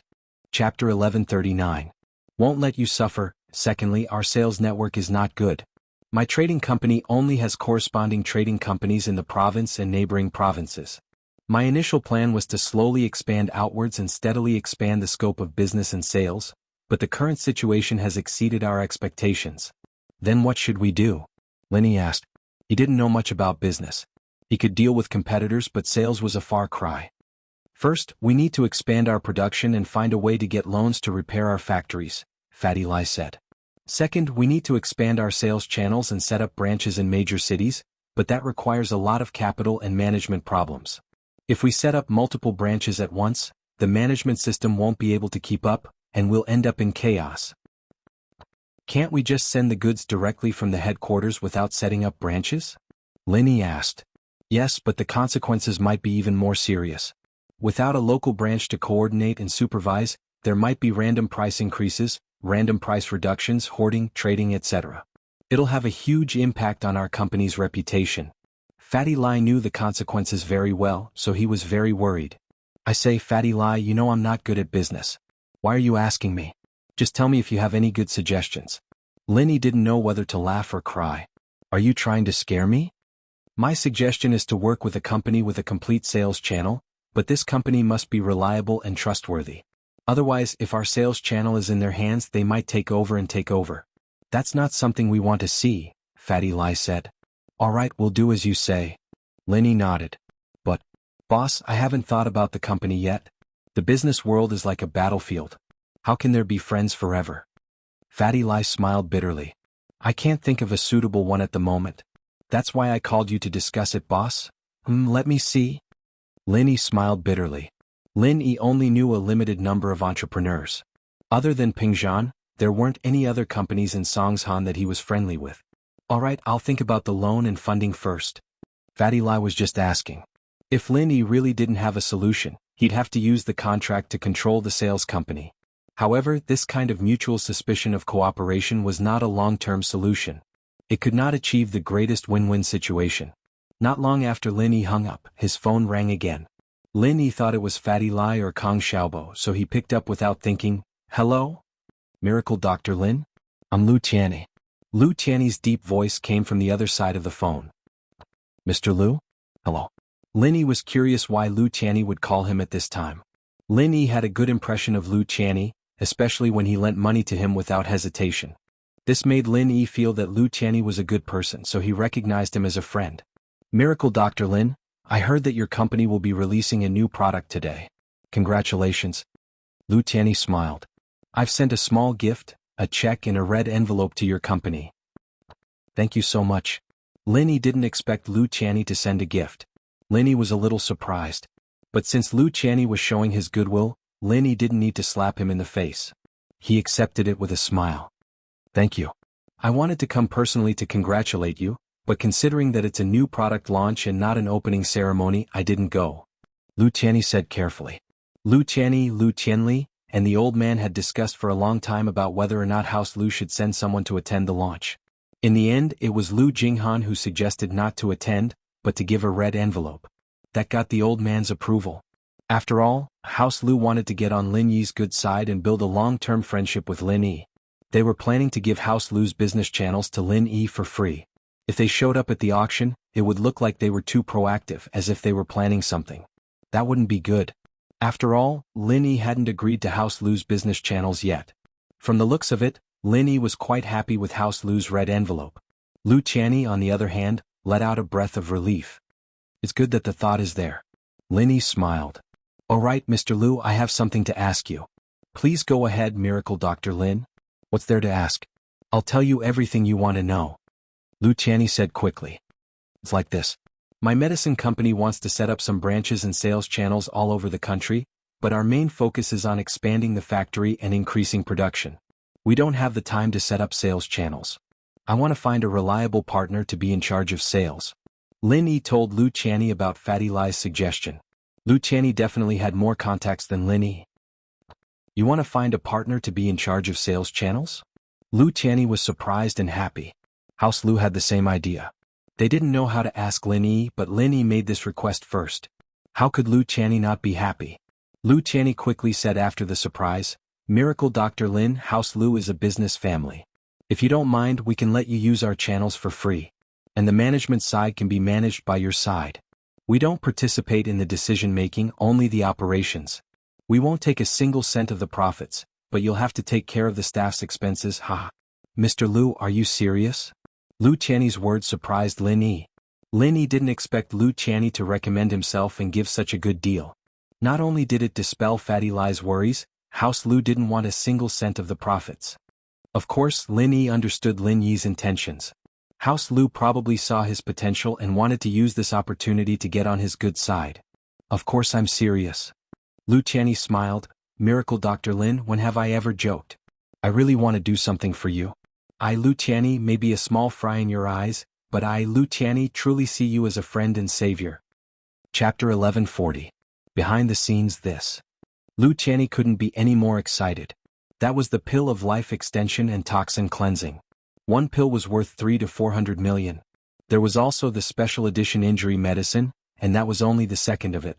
From what Lin Yi said, he'd be giving him other pills as well. This was a great deal. These were all priceless items that other noble houses couldn't even get their hands on, but House Lu had it all. It was worth it. His niece's suggestion was great. Being a follower was amazing. No wonder Fatty Lai was so arrogant. There were so many benefits. Miracle Dr. Lin, I won't decline then. You can use our Lu family's resources as you please. Lu Qianni took a deep breath and forced himself to be calm. He was really too happy. Alright then, you contact Fatty Lai and discuss the specifics. I'm just a boss who doesn't have to do anything, I don't know much about these things. Lin Yi smiled. As for Lu Qianni, Lin Yi was still in the testing phase. He couldn't trust him as much as Fatty Lai, so he only gave him some benefits. If he really wanted to follow him wholeheartedly, then Lin Yi wouldn't mind giving him more benefits. Lu Qianni hung up and let out a long sigh of relief. It seemed that Lin Yi had a good impression of House Lu, and he was slowly accepting him. Jinghan had suggested that House Lu be under Lin Yi's wing and become Lin Yi's follower. Lu Qianni had agreed, but that was for the sake of the big picture. He couldn't accept it from a personal point of view. But now, Lu Qianni truly felt that this follower was a great person. He could get those supreme-grade pills right from the start. Wouldn't he be able to get even better things in the future? Big brother, why don't you take the opportunity to raise a few conditions? When Lu Qianni made the call, everyone from House Lu was listening. Tianli heard what Lu Qianni said as well. He didn't understand why Lu Qianni didn't increase the price when Lin Yi asked for a business partner. Why did he suggest it for free? Wasn't that stupid? If the Lu family was in a hurry to find Lin Yi to be the sales agent, then the Lu family would suffer a little loss. The problem now was that Lin Yi took the initiative to find a business partner. Then why would the Lu family suffer a loss? Conditions? What are your conditions? Seeing that his brother was so short-sighted, Lu Qianni decided to hide Lin Yi's report and asked, pretending to be ignorant. Big brother, if our Lu family had taken the initiative to ask Lin Yi to be the sales agent, then it wouldn't be a big deal for us to suffer a little loss. But the problem now is that Lin Yi took the initiative to look for us. Why would we take the loss and not ask for anything in return? Tianli frowned. Big brother, your brain really isn't suited for business. Ah. Jianghu started laughing as he looked at his granddaughter Lu Jinghan. Jing, tell me, between your uncle and your father, who's right? Dad, uncle really isn't suited for business. Jinghan's words made Tianli smile. His daughter was still on his side. But hearing the second half of her sentence, Tianli's face changed. But Dad, your brain is only suited for pure business. What do you mean? Tianli frowned. He didn't quite understand what his daughter meant, but he knew that it wasn't anything good. Jing is right. Tianli, you're only suited for pure business. Jianghu smiled. As far as you're concerned, from a business perspective, our Lu family has taken the loss this time. But from a long-term emotional investment, our Lu family has gained Lin Yi's approval. That? Tianli hesitated. He couldn't deny that his father was right, but his vision was still limited to a normal businessman, not a successful entrepreneur. Plus, I'm guessing that Lin Yi must have given us some benefits. Am I right, uncle? Jinghan's eyes turned to Lu Qianni. Haha, Jing is very smart. That's right, Lin Yi did give us some benefits. Lu Qianni smiled. He didn't expect his niece to hit the nail on the head. Big brother, Lin Yi gave us benefits? Then why didn't you say anything? Tianli paused. Big brother, what did Lin Yi promise us? Lin Yi promised us some pills every year in return, including the pill of life extension and toxin cleansing and the special edition injury medicine. Do you think House Lu got anything in return this time? Lu Qianni smiled. Pill of life extension and toxin cleansing? Just this one pill is enough for us to pay the price. And every year at that. This is so worth it. It's even better than the channel fees. Tianli smiled brightly upon hearing Lu Qianni's words. The pill of life extension and toxin cleansing was a priceless item, and House Lu could get one every year. Wasn't that too awesome? If they couldn't use it themselves, they could sell it to a noble house they were on good terms with, and that would be their bargaining chip. Tianli nodded deeply at the thought. Big brother, you're the best. Lin Yi wouldn't have agreed to our benefits if we'd taken the chance to ask for something this time. Tianli, you're actually quite a talented person in the family business, but if we want to push House Lu to the top, we still have to rely on Jing. It's just that. Jing will have to get married sooner or later. Lu Qianni sighed. Boys and girls were the same for normal families, but for noble houses they placed more emphasis on boys. After all, only boys could carry on the family line, and the noble house wouldn't change its surname. Girls, on the other hand, were different. After they got married, their children would have to follow a different surname unless they married into the family. "I'm not getting married, I want to stay by Grandpa's side," Jinghan said, a little embarrassed. "Girls have to get married eventually, how can they not get married?" Tianli glared at his daughter. Although his daughter not getting married would maximize House Lu's benefits, watching his daughter grow old alone wasn't what a father wanted. Jinghan stuck out her tongue, revealing the weird side of a little girl. She was just a kid after all. She was good at business and she was smart too, but she was still young. She liked things that normal girls liked. "I think we should let Jing be in charge of the collaboration with Lin Yi this time." Lu Tianyi was afraid that his brother's mind would go haywire again, and if he offended Lin Yi, it wouldn't be worth it. Chapter 1141. Chapter 1139. Sorry. Back when Lu Jinghan helped Tianli manage the company, she was always behind the scenes. Everyone thought that it was because of Tianli, but not many people knew that it was because of Lu Jinghan. Of course, those noble houses knew about this. "That's good. Tianli, be careful, don't offend Lin Yi," Jianghu said. "Jing won't show up now, but she might be useful in the future." Lu Jingyan's face reddened slightly. Her grandpa's words told her that her thoughts were seen through. Indeed, she wanted to approach Lin Yi with another identity because she was curious about Lin Yi. She wanted to get to know him privately and see what kind of person he was. Lu Jinghan was very confused. How did this person survive until now? House Yu, House Zhao, and House Pai, all three hidden noble houses were offended, and yet Lin Yi was still alive and kicking. This was the first person of the opposite sex that Lu Jinghan was curious about. Lu Jinghan was a smart girl. Naturally, she wouldn't pay attention to normal people, but Lin Yi did pique her interest. Of course, this interest didn't mean that she liked Lin Yi. Jinghan was just curious about him. Tianli didn't understand what his father meant. He thought that his father wanted to use his daughter as a trump card, pushing her out at a critical moment. Lu Tianyi, on the other hand, was deep in thought as he looked at his niece. She was growing up to be one of the top beauties in the noble houses. Although Lu Tianyi thought of something, he didn't say anything in the end. There were some things that the old man would naturally plan. He didn't need to say anything. Sometimes, the old man and Lu Jinghan understood things better than Lu Tianyi. Lin Yi hung up the call with Lu Tianyi. He was about to call Fatty Lai and tell him about this, but when he turned around he saw Tang Yun walking down the stairs with only a towel wrapped around her. Yao, where are my clothes?" Tang Yun was upstairs, and after taking a shower she realized that Meng Yao and Yushu weren't there. Meng Yao didn't prepare any clothes for her to change into, and she couldn't just go through their wardrobes. She thought that Lin Yi was moving things outside and there were only girls in the villa, so a towel wouldn't matter, but she didn't expect Lin Yi to be here as well. Tang Yun was standing on the stairs with nothing on, only a towel. From Lin Yi's angle, he could see everything under Tang Yun's body. Lin Yi couldn't help but feel his breath quicken. When he was with Tang Yun, the most intimate thing they did was to hold hands and kiss her cheeks. But now that he saw Tang Yun naked, his heart started beating faster. "Ah." Tang Yun came downstairs and saw Lin Yi's weird expression. She followed his gaze and blushed. She panicked and screamed. She turned around and wanted to run upstairs, but in her haste she stepped on the towel and dropped it. Tang Yun was in a vacuum. Lin Yi didn't know what was going on, but he didn't know what was going on. Tang Yun didn't know what was going on. "Wow, Tang Yun, sis is so fierce, don't tell me you want to play 5P with us?" Yushu's eyes widened as she looked at Tang Yun's bare chest, and then looked at herself.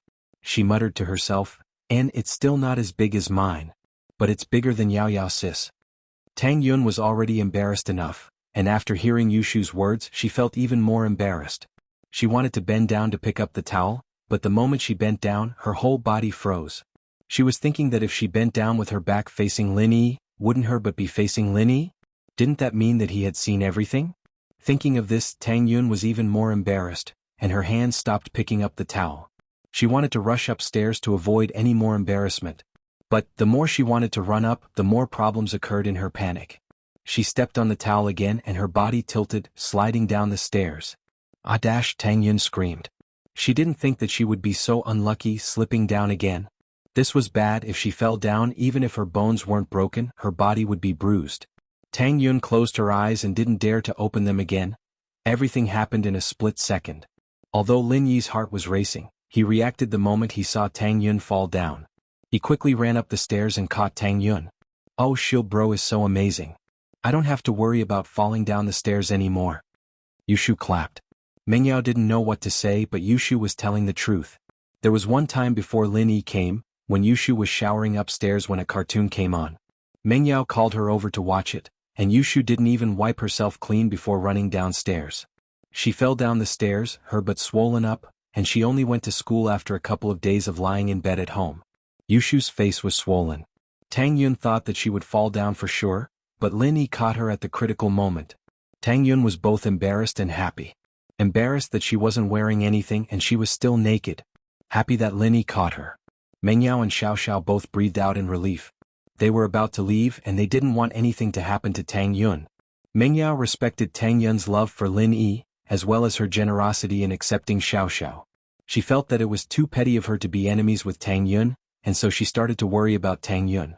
Xiao Xiao, on the other hand, had been extremely grateful to Tang Yun ever since she accepted her.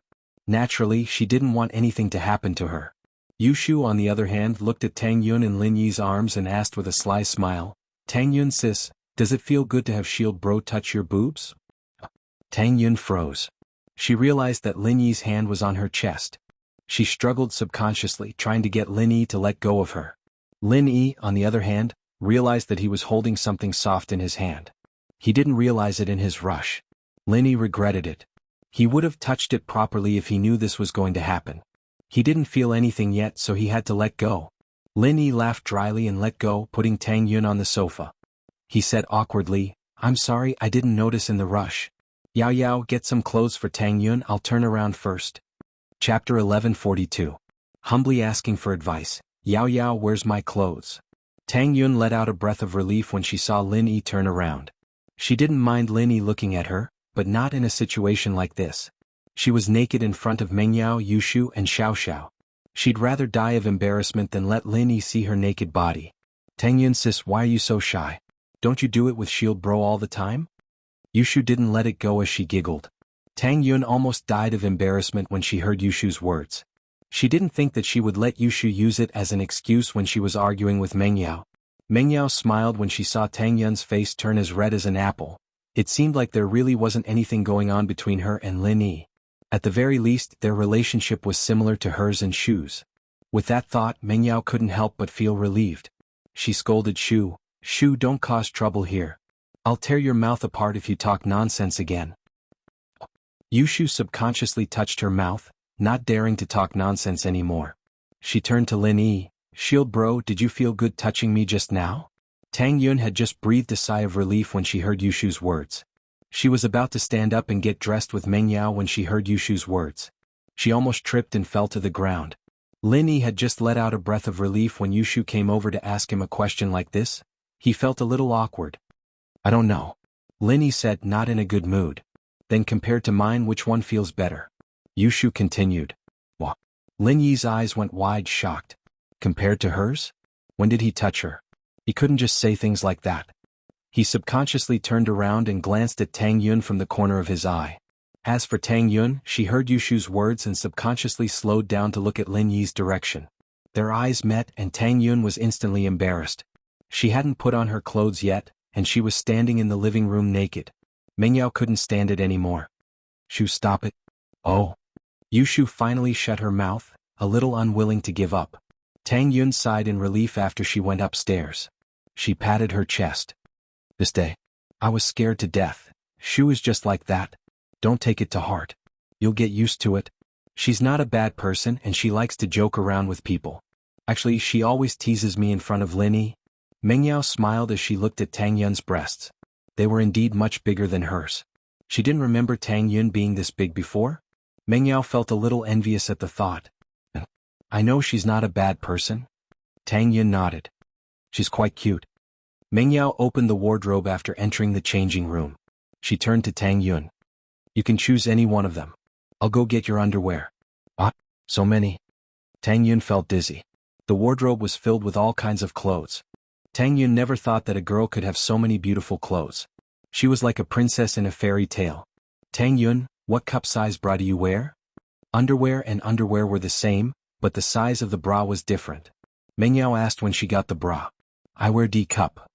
Tang Yun said embarrassedly. "Mine is only B." You probably won't be able to wear it. Meng Yao looked at Tang Yun's breasts enviously. I don't remember you being this big before. Tang Yun blushed. She wasn't this big before, but it was barely AC. She saw that Shu's breasts were bigger, so she started drinking papaya milk every day. She also massaged her breasts, and that's how they got bigger. She was at the age of puberty, so it wasn't strange for her to get this effect so quickly.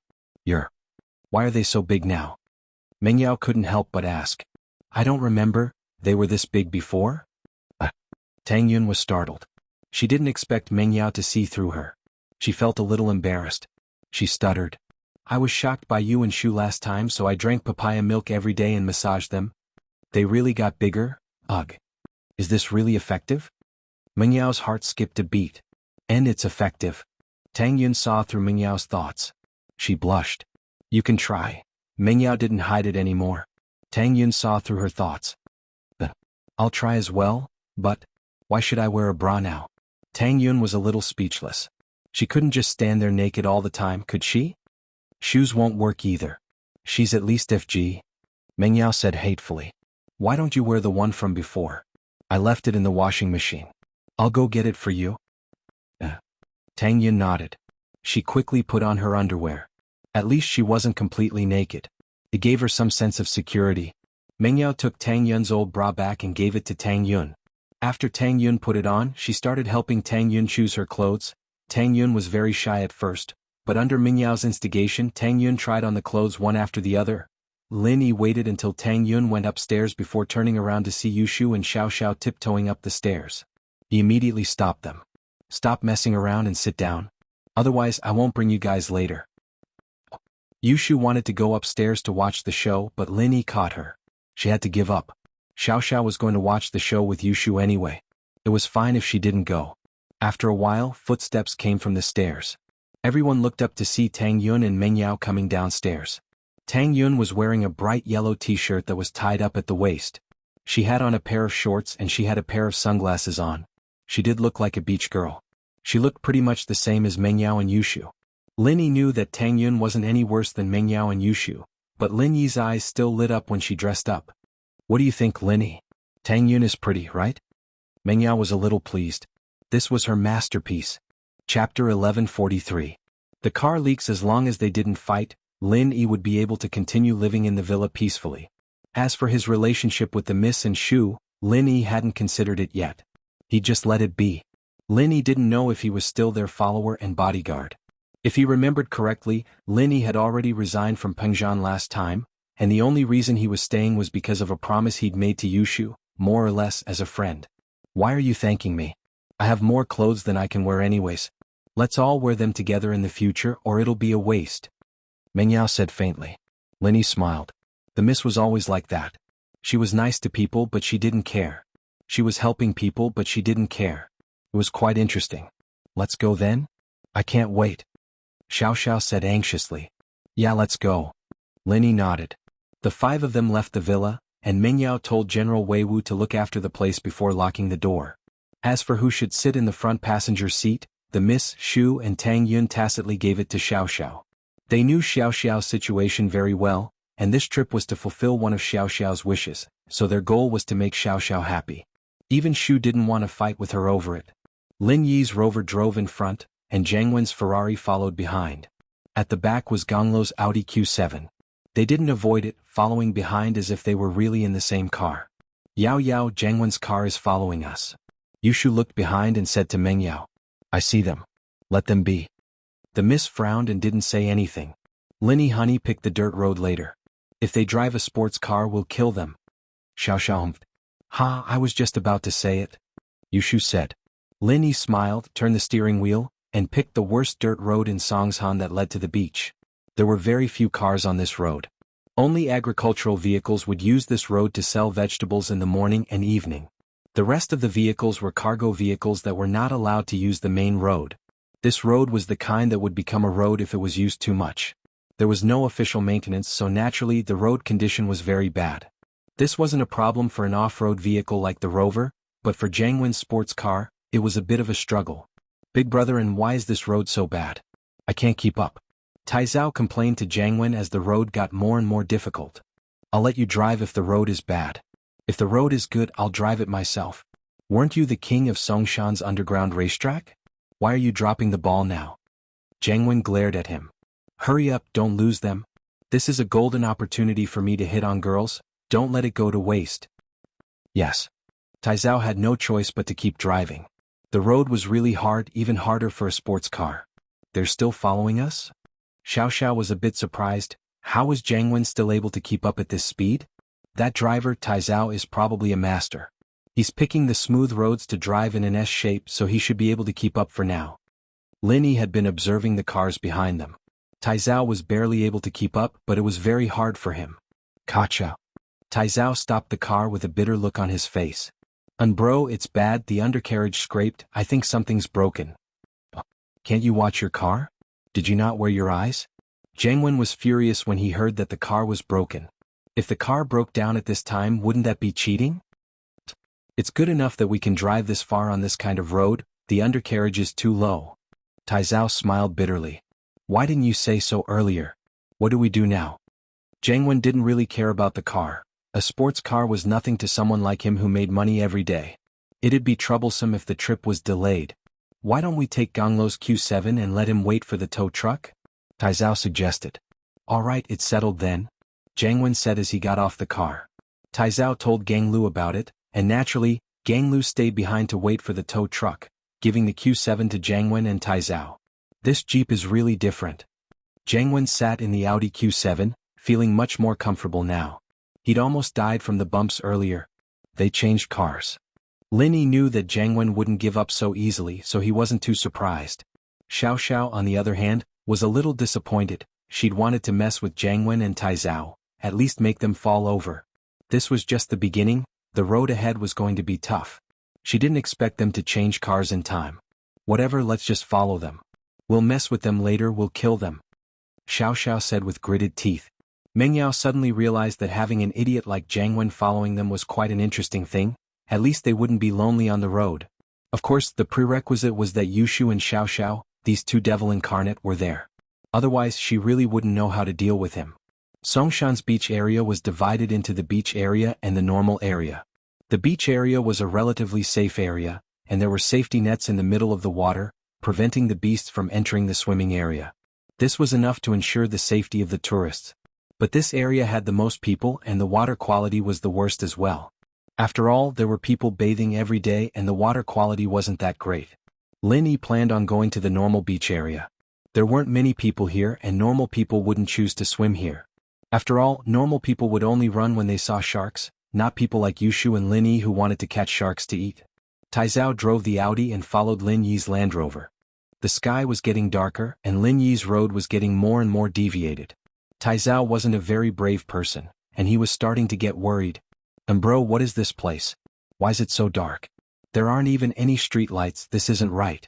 I'm a little scared. Taizao said carefully as he locked the car door. Chapter 1144. Chapter 1142. Disguised Xu Jiangwen was a ruthless character, cutting out kidneys and killing people. There was nothing he wouldn't do under normal circumstances. But, did Lin Yi lead us here on purpose to trap us? Taizao was still worried. Can there be ghosts here? Ghosts my ass. Don't talk nonsense. Jiangwen glared at Taizao. Are you still sick or something? Cowardly thing, are you still wetting your bed? I'm fine now. Taizao's face reddened as he shook his head. Alright, let's follow then. Cut the bullshit. Jiangwen raged. Hurry up and follow, don't lose them. I can't. Taizao nodded and followed them. Wow, it's so quiet here, perfect for dating. Xiao was very satisfied with the current environment.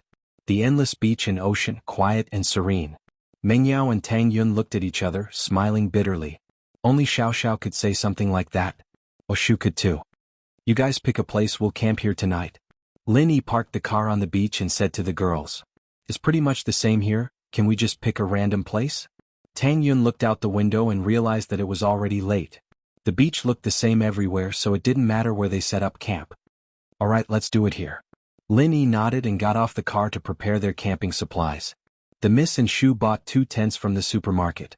One tent could fit 5 people, but the Miss didn't have a real relationship with Lin Yi, so she couldn't stay in the same tent with Lin Yi. She'd lose face if she did. Tang Yun, you stay with me and Shu tonight? Let Lin Yi and Xiao Xiao stay together? Meng Yao pulled Tang Yun over and whispered. That was what they were thinking when they bought the tents. One for Lin Yi and Xiao Xiao and the other for Tang Yun. Yes, of course. Tang Yun didn't even think about it and agreed. Although she was a little disappointed in her heart, it was the first time she came out to play. Logically speaking, she should be staying with Lin Yi, but thinking about it, she and Lin Yi still had a long way to go. There would always be opportunities. Xiao Xiao was different, she might die at any time, so Tang Yun naturally had to make her the leader. Oh, I want to live with Shield Bro too. Yushu interrupted. You live under the same roof as Lin Yi every day. What are you doing here? Go get the tent. Meng Yao glared at Shu, feeling embarrassed. Oh. Yushu turned around to get the tent ready.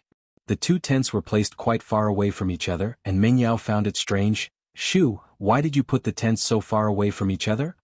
Oh, I'm just worried that Shield Bro's tent might make weird noises at night and disturb our rest. Yushu said. Broken mouth Shu, what nonsense are you talking about? That's not what you said just now. Xiao Xiao's face went red as she glared at Yushu, flustered. You just said that you guys don't want to play poker at night and disturb us. Yeah, I don't want to disturb your XX. Yushu nodded matter-of-factly. Meng Yao and Tang Yun looked at each other, not sure if they should cry or laugh. These two really were a perfect match, working together when there were enemies, fighting each other when there weren't any. Bullshit. Xiao Xiao's face was red. I'm not bullshitting, I know exactly what you're thinking, Yushu said. How do you know? You're not a parasite in my stomach, Xiao Xiao retorted. Because we're similar, I can imitate you. I'm fake Shu, Yushu said. Then I know you want to do XX with Lin Yi too, that's why you're thinking like that. Xiao Xiao said. Yeah, that's what I wanted to do. I want to play 3P too. Yushu said. Alright then, I want to do it too. Xiao Xiao said. Why don't you come tonight and play 3P with us? Meng Yao and Tang Yun saw that the two were getting more and more out of control and quickly stopped them from continuing. Shu. Xiao Xiao. The two yelled at each of them. Can't you guys be more serious? Don't study these random things? Meng Yao didn't know whether to laugh or cry. Yeah, Lin Yi's starting a fire over there, let's help him out. Tang Yun said. There was no need to start a fire in the summer, but Lin Yi wanted to make dinner more festive, so he made a campfire dinner. Jianghu and Taizao drove the car to the beach as well, finding a place not far from Lin Yi's group. They wanted to join in the fun with Meng Yao, but they were afraid that Meng Yao wouldn't be willing. They had to think of a roundabout way to get closer. And bro, this place is too secluded, it's a little scary. Taizao parked the car and didn't want to get off. Can't you be a little more mature? What's so scary about this beach? There's no sea monsters. Jianghu got off the car, not thinking much of it. Lin Yi's starting a fire over there, we need to show our skills as well. Get the cooking equipment Ganglu bought, we'll cook something delicious and attract Meng Yao here with the smell. Oh. Taizao got out of the car unwillingly, shivering as the cold sea breeze hit him. The two of them opened the trunk of the Audi Q7. Sure enough, in the trunk, there was a barbecue stove used for picnics, as well as some ready-made lamb skewers, rib skewers, chicken wing skewers, vegetable skewers and so on. This young Ganglu really knows how to do things, a beach is the best place to have a barbecue party. Jianghu was overjoyed as he looked at the things in the trunk. If it was something else, he really didn't know how to cook. After all, he didn't learn any cooking skills. But barbecue, especially when it came to these ready-made things, it was easy. Who didn't know how to barbecue? And bro, should we barbecue now? Taizao moved the barbecue stove out of the car and placed it on the beach, lighting it up with the headlights. The headlights calmed Taizao down a little. After all, this beach was in the middle of nowhere, and it made his heart skip a beat. Yeah, let's do it here. Hurry up and start the fire, I'm starving. I've been watching Meng Yao's house all day, and I haven't even eaten anything. Jianghu said.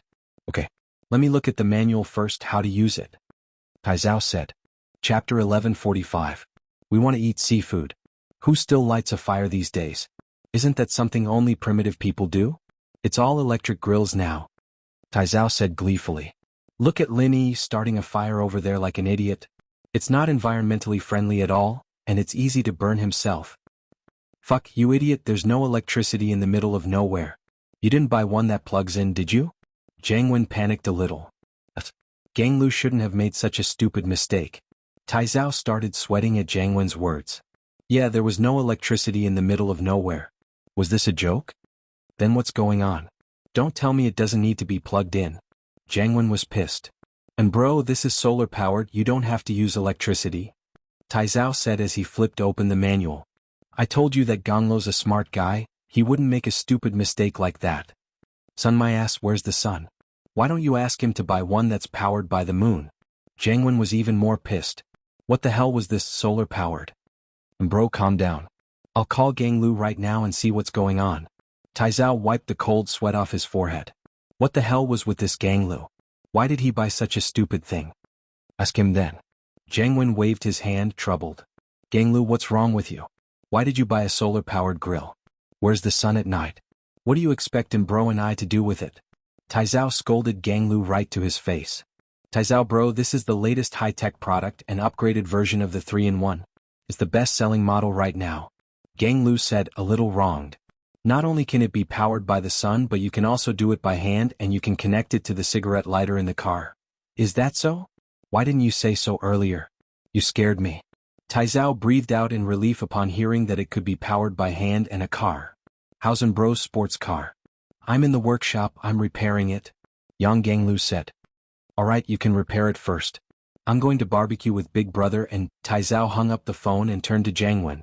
And bro, this grill isn't just solar powered, you can also use your hands to start the grill and get electricity from the cigarette lighter. I see, I've wronged Ganglu then. This is good stuff, hurry up and put it in the car, I'm going to barbecue. Jiangwen was delighted. Sure enough, after the barbecue grill was inserted into the car, it heated up and even shone with a colorful light. It was very beautiful. Taizao put the meat skewers and chicken wings on the grill and started grilling them, filling the air with the aroma of barbecue. You roast it first, I'll go get Meng Yao and the others. With that, Jiangwen walked over to Lin Yi's side and turned to Meng Yao who was going to help Lin Yi. Yao Yao, you guys are here too? We're having a barbecue over there. Do you want to join us? What do you like to eat? I'll get Taizao to make some for you? Meng Yao frowned. She thought that Jiangwen would wait a while before coming to talk to them, but Jiangwen came right after they'd settled down. We've prepared our own food, you guys eat yourself, thanks for the offer. Meng Yao said indifferently. It's fine, it's just the two of us. We've prepared a lot of food, lamb skewers, pork skewers, vegetable skewers, chicken wing skewers. Jiangwen said excitedly. Yao Yao and I want to eat seafood. Yushu interrupted Jiangwen's words. Seafood? Jiangwen paused. He'd looked at the meat skewers in the car, they were basically all beef, lamb, chicken and the like, there wasn't any seafood. It's so nice to have a barbecue party at the beach, why do we have to eat seafood? Of course we have to eat seafood at the beach. That's the mood, right? Eating seafood with the sea breeze is the best. You can eat barbecue anywhere. We can even have a barbecue party in our yard. Get out of the way if you don't have seafood, don't stay here. Yushu's words stopped Jiangwen. But, there's no seafood here? Jiangwen said bitterly. Isn't there seafood everywhere in the sea? What a joke. Yushu pointed at the sea. I see. You guys wait. Jiangwen couldn't do anything else, so he gave up and ran back to Taizao to think of something. Jiangwen felt that he'd made a mistake. He should have asked Meng Yao what they wanted to eat when he went to her house, but it was too late now. Shu, you're so bad. You're not telling him to go fishing for seafood, are you? Meng Yao couldn't help but laugh. Wasn't this just torturing him? I'm not asking him to. If he wants to understand it that way, then so be it. Yushu shook her head with a serious face. Meng Yao shook her head. With Jiangwen's personality, he'd probably send Taizao out to fish for seafood, but what could he do in the middle of the night? As expected, Jiangwen and Taizao went back to discuss and decided to go fishing for seafood. Mutton skewers and chicken wings were delicious, but Meng Yao didn't like them. Jiangwen's main purpose for coming to the beach was to attract Meng Yao's attention and get on her good side. Now that Meng Yao wanted to eat seafood, of course he'd have to find a way to satisfy her request. Drive the car to the beach and shine the headlights on. We'll go fishing for seafood. Jiangwen gritted his teeth. All right. Taizao, of course, did whatever Jiangwen said. He didn't really want to go fishing for seafood in the middle of the night, but he couldn't fall behind since Jiangwen was doing it himself. Jiangwen and Taizao changed into swimming trunks and dove into the sea under the light of the headlights. But where were they supposed to get seafood in the dark? Not to mention at night, even during the day it would be difficult to catch any seafood. If he wanted to get seafood he had to go deeper into the sea, but the sea was dark and quiet at night. Jiangwen might be brave, but he didn't dare go too deep into the sea. If he wasn't careful he'd be looking for death. This wasn't a swimming area, it was a danger zone. Who knew what dangers lurked under the sea? Chapter 1146. You went yourself, and bro, how's it going over there? Tai Zhao had been searching around for a long time, and not only did he not get much, he even cut his foot. He didn't know what he stepped on, but there was a cut on his foot. It's just clams and sea screws, nothing else. Jianghu said bitterly. This should be enough, right? I don't think we'll be able to get anything else. Tai Zhao was freezing. It wasn't the middle of summer and the sun wasn't that bright. The seawater was cold at night, and it didn't absorb much heat. He would have run out a long time ago if Jianghu wasn't there. That's true, let's just leave this for now. It's enough for the two of us. We'll give it to that troublemaker girl and Yao Yao first, I can't care about the others. Jianghu was a human too and he was freezing. Jianghu and Tai Zhao got out of the water and realized that their harvest was pretty good. The two of them had gathered enough to make a bowl of seafood soup. And so, Jianghu happily went to Meng Yao with a bowl of seafood. Yao Yao, I just got a lot of seafood, it's all fresh from the sea. Jianghu said as he put the seafood in front of Meng Yao and Yushu. But Yushu spoke up before Meng Yao could. What kind of seafood is this? It's just a bunch of clams and seashells, how are we supposed to eat them? This is all we have now. This is all we can get from the sea. Jianghu grumbled to himself. It took a lot of effort to get these shitty clams and conchas out. It was already good enough that they could get this much at night. Oh, you guys eat it yourself, we have big seafood, we don't need you. With that, Yushu pulled out a styrofoam box from the trunk of the car. She opened it to reveal all sorts of seafood inside, everything you could think of. Wow. Jianghu's eyes went wide. Who says we have to go to the sea to eat seafood? You went there yourself, I didn't ask you to. Yushu rolled her eyes as she looked at Jianghu in disdain. Jianghu really wanted to scream. He'd been tricked again. But he couldn't do anything about it. What did it have to do with Yushu? The other party didn't even ask him to fish for it. He was thinking too much. Shield bro, let's barbecue seafood. Yushu ignored Jianghu and happily brought a box of seafood to Lin Yi's fireplace. Lin Yi had already set up the grill and was ready to start cooking. Jianghu stomped his feet angrily and went back with a small plate of sea snails and clams. Big brother, and why are you back? What did Meng Yao think? Are you touched that we went fishing for seafood in the middle of the night? Tai Zhao was quite far away and didn't hear the conversation. Touched my ass. Jianghu wasn't angry anymore, but Tai Zhao brought it up again. They have seafood in boxes from the supermarket. Why would we go fish for them? Idiots. Then why didn't they say anything? Tai Zhao blinked. He almost froze to death for nothing. Man, it's my fault for not asking. Jianghu knew that Yushu was hiding it on purpose, but it was also his fault for not asking in detail. He'd been tricked twice already. If he'd asked Meng Yao what they wanted to eat, he'd have gone to the supermarket and bought it. If he'd asked if they had seafood, he wouldn't have gone fishing for it. Then. And bro, what do we do now? Tai Zhao asked. Eat it ourselves? Jianghu said, troubled. We'll be fishing for nothing. Lin Yi started roasting the seafood over the fire, and the aroma wafted into Jianghu and Tai Zhao's nostrils, making them drool even more. We'll do it too. Jianghu gritted his teeth. Don't we have lamb skewers and chicken wings? It's not any worse than theirs. That's right, I'll go prepare it now. Tai Zhao quickly went to prepare, but tragically realized that the car's battery was out of battery. He'd used the headlights to go fishing for seafood, but forgot to turn the car on and used too much power. And bro, it's bad. The battery is dead. Su Taichin cried out bitterly as he tried to drive the car for a while. Out of battery? What's wrong with you? Can't you do anything? Jianghu said furiously. I forgot to turn the engine on. Tai Zhao said carefully. You. Forget it. Jianghu wanted to yell at him, but he was too hungry right now. He didn't have the strength to do so. Doesn't this technology support manual power generation? Go do it yourself. Me. Tai Zhao looked at the grill, realizing that it was a manual one. In other words, he'd have to use his hands to keep cooking the food. Wouldn't he die of exhaustion if he waited for the food to be cooked? Bullshit, who else would it be if it wasn't you? Jianghu glared at him. Hurry up, don't waste time. It's just a joystick, right? Just think of it as hitting a plane. Tai Zhao had no choice but to go over and start shaking the joystick quickly. As expected, heat came from the grill and a rainbow light flashed. Tai Zhao couldn't help but get angry. Which idiot invented this? Working so hard to generate this little electricity, can't they use it in the right place? How much sweat did they waste on this? Stop wasting time, shake it, Jianghu said as he flipped the skewers on the grill.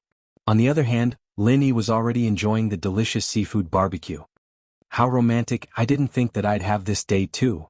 Xiao Xiao murmured as she looked at the sizzling seafood on the fire. She thought that she'd never have friendship or love in her life, but all of a sudden, she had it all. Xiao Xiao's friends were all from racing, not the kind that she could really trust. There was no way she'd go camping with them, and who knew what they were thinking. The oysters are done. Lin Yi took a couple of oysters off the grill and put them on a plate for Yushu. You guys eat first. Oh, it's ready? Yushu happily brought the plate to Mingyao, Xiao Xiao, and Tang Yun, putting it on the beach. I'll go get some drinks. Chapter 1147. Chapter 1145, Xiao Xiao's misunderstanding. Xiao Xiao regretted that she was a step too late, letting Tang Yun get to it first. Man, she was such a failure as a small wife. But she didn't want to be outdone. She followed Yushu to the car to get the drinks for Lin Yi. But the moment they got to the car, Yushu tossed the drinks into Xiao Xiao's hands, leaving only one. Here, take it. Xiao Xiao blinked, but Yushu was already running towards Lin Yi. Yushu quickly ran to Lin Yi and waited for Tang Yun to put the oyster into Lin Yi's mouth before opening the can and passing it to Lin Yi, smiling. Shield bro, after eating the big wife's oyster, have a sip of the small wife's drink. Cunning Shu, you're too evil. I was just about to give Lin Yi honey a drink. Xiao Xiao was furious as she hugged the drinks. She glared at Yushu. What small wife are you? You're not even certified yet, I'm the real small wife. Hee hee, so what? It's your fault for being half a beat slower. Yushu didn't care. Xiao Xiao glared at Yushu, not saying anything. Alright, I'll let you have it then. Yushu thought about it and decided to give the chance to Xiao Xiao. Xiao Xiao was about to die, so what was the point of fighting with her? Mingyao and Tang Yun looked at each other, both seeing a helpless bitter smile in each other's eyes. Xiao Xiao and Yushu were really evenly matched, and they couldn't be happy if they didn't quarrel with each other. But once they got used to it, it was fine. After all, they didn't have any bad intentions and it was just a fight of words. They wouldn't hurt each other. After enjoying the seafood barbecue, Lin Yi put out the fire and cleaned up the trash, putting it in a bag. This was not a beach. No one collected the trash. If these things were left here, it would obviously damage the environment. As planned, Lin Yi and Xiao Xiao stayed in one tent, while Mingyao, Yushu, and Tang Yun stayed in the other tent. The two tents weren't too far from each other, but in the silence of the seaside, if Lin Yi and Xiao Xiao were to really do something, the tent on the other side would definitely hear it. After dinner, Mingyao and Tang Yun dragged Yushu back to their tent, leaving only Lin Yi and Xiao Xiao. Shall we go back as well? The atmosphere was a little ambiguous and awkward. Lin Yi hesitated for a moment before asking. Yeah. Xiao Xiao nodded, blushing. She was starting to get a little scared again. Was the legendary event really going to happen tonight? Xiao Xiao was looking forward to it, but she was also a little shy. Since she had decided to be with Lin Yi, Xiao Xiao naturally treated Lin Yi as her first and last man, the only man in her life. Xiao Xiao's situation didn't allow her to hesitate. Once she made up her mind, she had to keep going.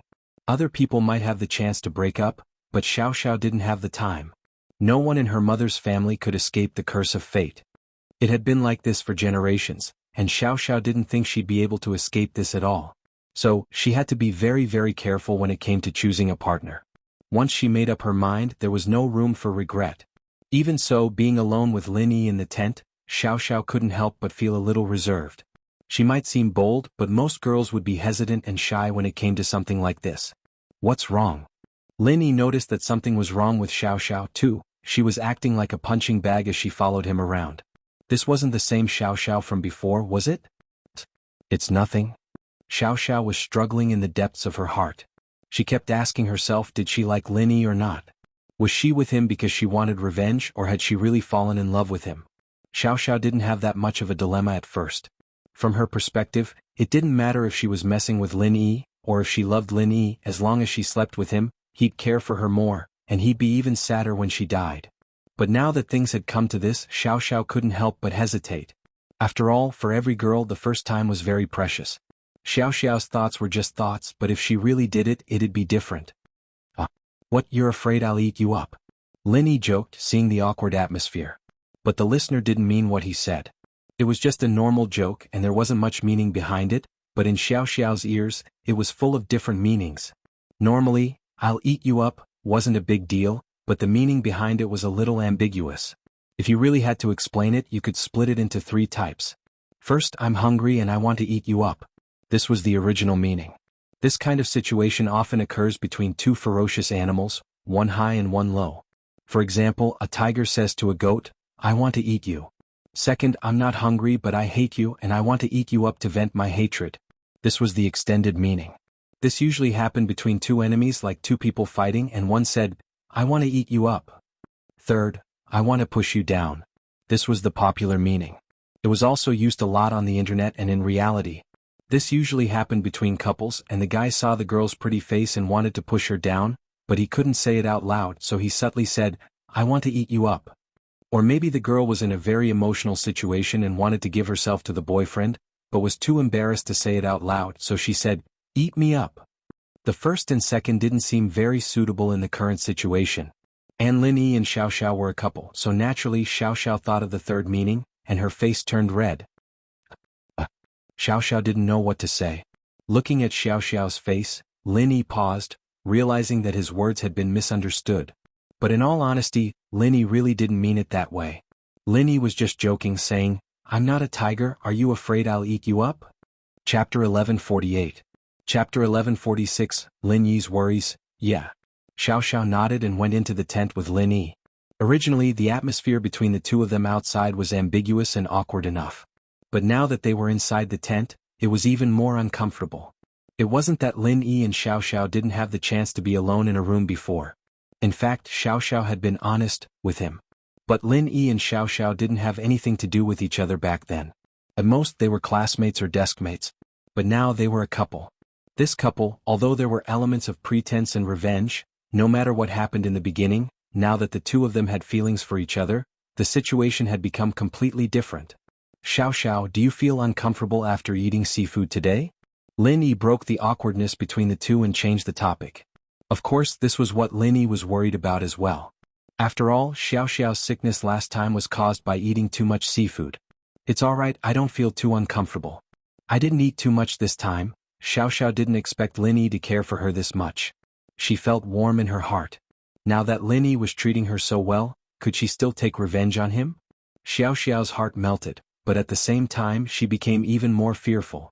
She was afraid that her death would bring trouble to Lin Yi. At this moment, Xiao Xiao had the urge to confess to Lin Yi, but she couldn't bring herself to say it. That's good. If you feel uncomfortable, tell me so I can deal with it. Lin Yi said. Okay. Xiao Xiao nodded. She wasn't as nervous as before. Then let's rest early, we still have to go watch the sunrise tomorrow morning, Lin Yi said to Xiao Xiao. Should I turn off the lights? The lights in the tent are charged, I'm afraid they'll run out. Okay. He's going to sleep now? Xiao Xiao blinked. Lin Yi was going to sleep? She looked at Lin Yi with some uncertainty. Was Lin Yi resting or was he doing something that couples should do after turning off the lights? The sun rises very early at the seaside. If we don't get some rest, we won't be able to get up tomorrow morning, Lin Yi said. Oh. Xiao Xiao couldn't tell from Lin Yi's words what Lin Yi really meant, so she just nodded. Lin Yi casually turned off the tent's light. At this moment, the tent was instantly plunged into darkness. Sleep early, good night, Lin Yi said to Xiao Xiao as he laid down. Xiao Xiao paused. She didn't think that when he said he was going to sleep, he really meant sleep. Looking at Lin Yi, it didn't seem like he had any intentions of taking off his jacket, nor did he want to get closer to her. This made Xiao Xiao feel a little uncomfortable. She opened her eyes and looked at Lin Yi, who was lying on his back. Lin Yi was lying on his back. The two of them were lying so close together, and Xiao Xiao should have been very nervous and excited, but she didn't feel that way at all. Because she felt that Lin Yi didn't seem to have any intentions of going any further. She waited for a while but Lin Yi didn't react at all. Xiao Xiao cursed Lin Yi for being a blockhead. A man and a woman alone in a tent, didn't he have any thoughts at all? She was a girl and she already had thoughts, why didn't he? What? Honey, are you asleep? Xiao Xiao couldn't help but ask. Not yet, Lin Yi smiled bitterly as he opened his eyes. In actuality, Lin Yi wasn't Wuxia. Lin Yi didn't have the unruffled heart art to protect himself, but Lin Yi had an extraordinary willpower. Lin Yi had feelings for Xiao Xiao, there was no doubt about that, but before he figured out how to deal with Xiao Xiao, Lin Yi didn't have the mood to do anything else with her. The more he interacted with Xiao Xiao, the more he realized that he'd developed an unforgettable feeling for this girl.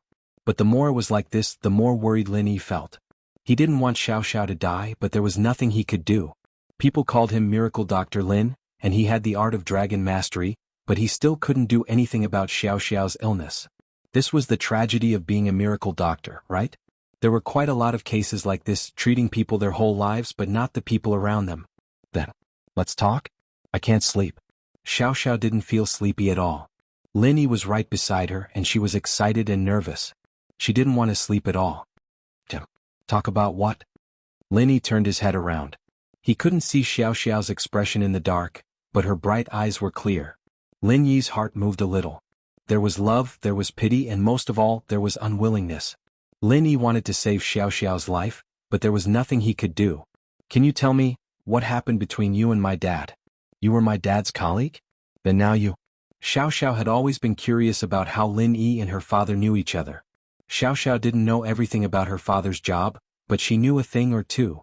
Most of the things he did were extremely dangerous, and how could Lin Yi be old friends with her father?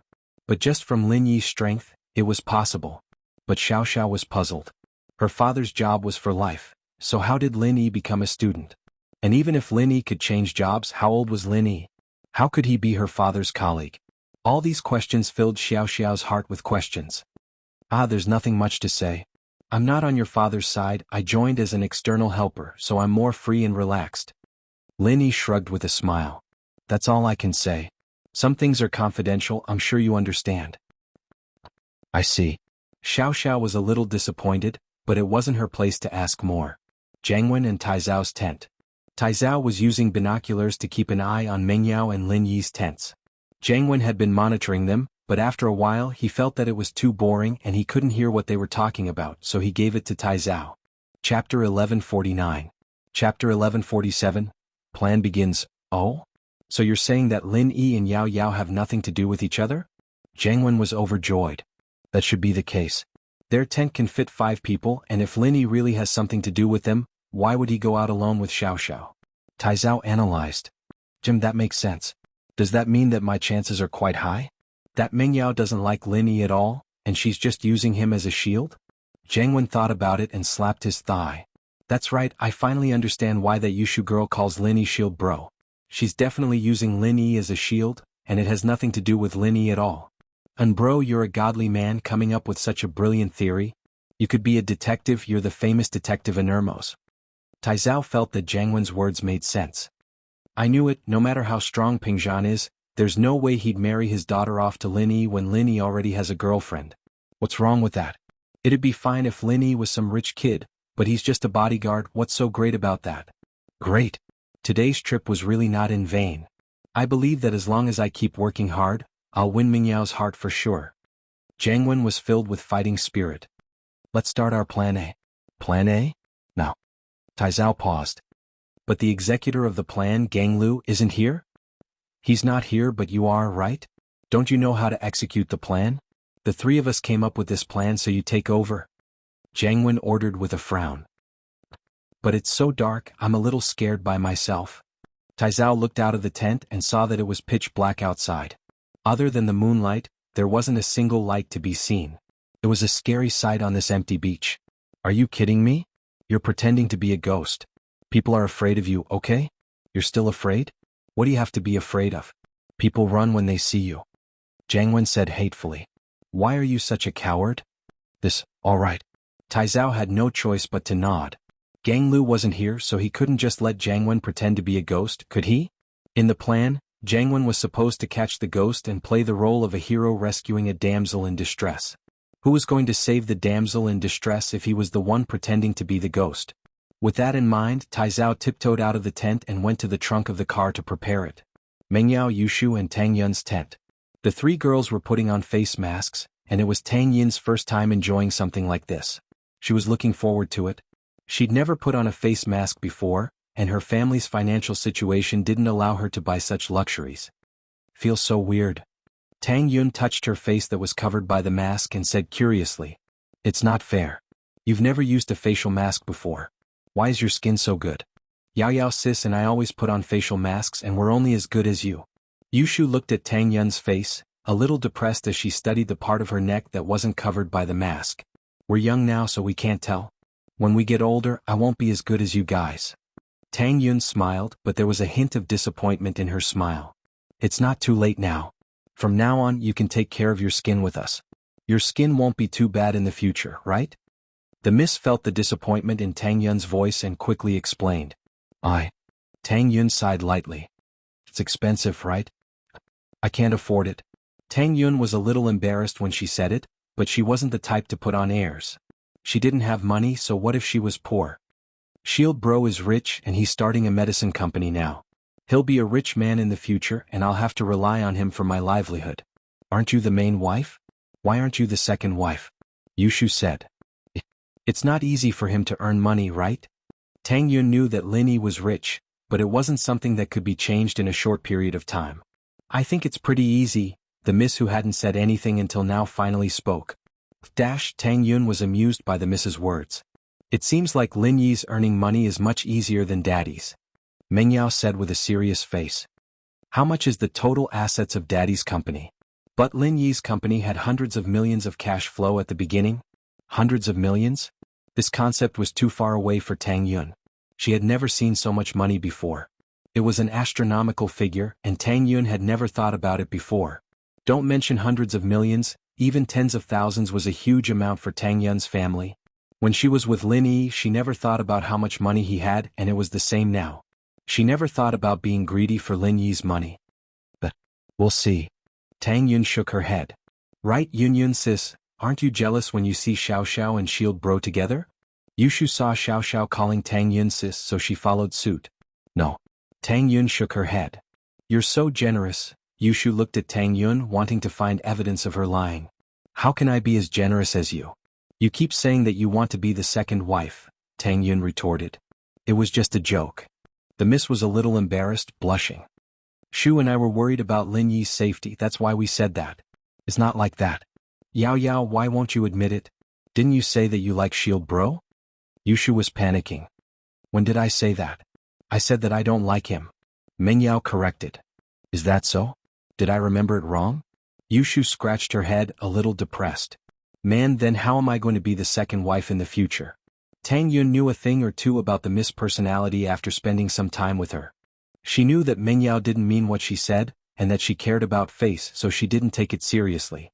Whether or not Meng Yao had that kind of feelings for Lin Yi as Lin Yi's girlfriend, Tang Yun was the most sensitive and clear. But since the Miss didn't admit it, Tang Yun didn't need to expose it. At the very least, the Miss was showing her kindness towards her. Tang Yun didn't have anything to say about it. Chapter 1150. Who's scaring who?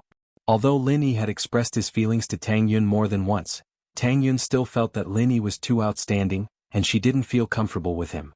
Especially when she couldn't help Lin Yi at all, she felt that she was just a vase, pretty but useless. Let's not talk about that. Meng Yao shook her head. It's already the 1st of May. There's only 1 month left until the college entrance exams. Tang Yun, which university do you want to apply to? I don't know. Tang Yun shook her head. But I'll apply to whichever Lin Yi applies to. What about you guys? We. Meng Yao pursed her lips. Naturally, she wanted to be in the same university as Lin Yi, but she'd said that she didn't like Lin Yi. If she didn't like him, why bother? Why don't we all apply to the same university? We're all good friends, we can take care of each other? Tang Yun's heart ached a little. As expected, Meng Yao did have feelings for Lin Yi. But Tang Yun wasn't the type of person who liked to use underhanded methods to deal with her rival. She wanted to do it openly, and so she took the initiative to invite Meng Yao. Yeah, that's fine. I don't have many friends. Other than Shu, it's you and Lin Yi. Meng Yao nodded. What do you guys think Lin Yi and Xiao Xiao are doing right now? Yushu asked suddenly. How would we know? The Miss frowned. Meng Yao didn't feel comfortable with Lin Yi doing that kind of thing with another girl. Xiao Xiao was dying, but she still felt conflicted. Of course, it was just conflicted. Logically, she supported Xiao Xiao and Lin Yi being together. Oh, then do you guys need Shu to help you scout around and see what they're doing? Yushu suggested as she looked outside the tent. You can go if you want to, we didn't send you. Meng Yao wanted to know what Xiao Xiao and Lin Yi were doing after Yushu said that, but she didn't want to say it out loud. I don't know. I'm not participating, Tang Yun shook her head. Oh, then I'll be right back. Yushu couldn't wait any longer. With her personality, she wouldn't be Yushu if she didn't sneak a peek. Meng Yao and Tang Yun looked at each other. Tang Yun was the one who cared about Lin Yi the most, but since she already knew what they were going to do and she accepted it in her heart, it didn't matter whether she went or not. Meng Yao, on the other hand, couldn't join in the fun with Yushu. Wouldn't that show that she cared about Lin Yi? I don't care about him at all. Yushu tiptoed out of the tent, sneaking towards Lin Yi's tent.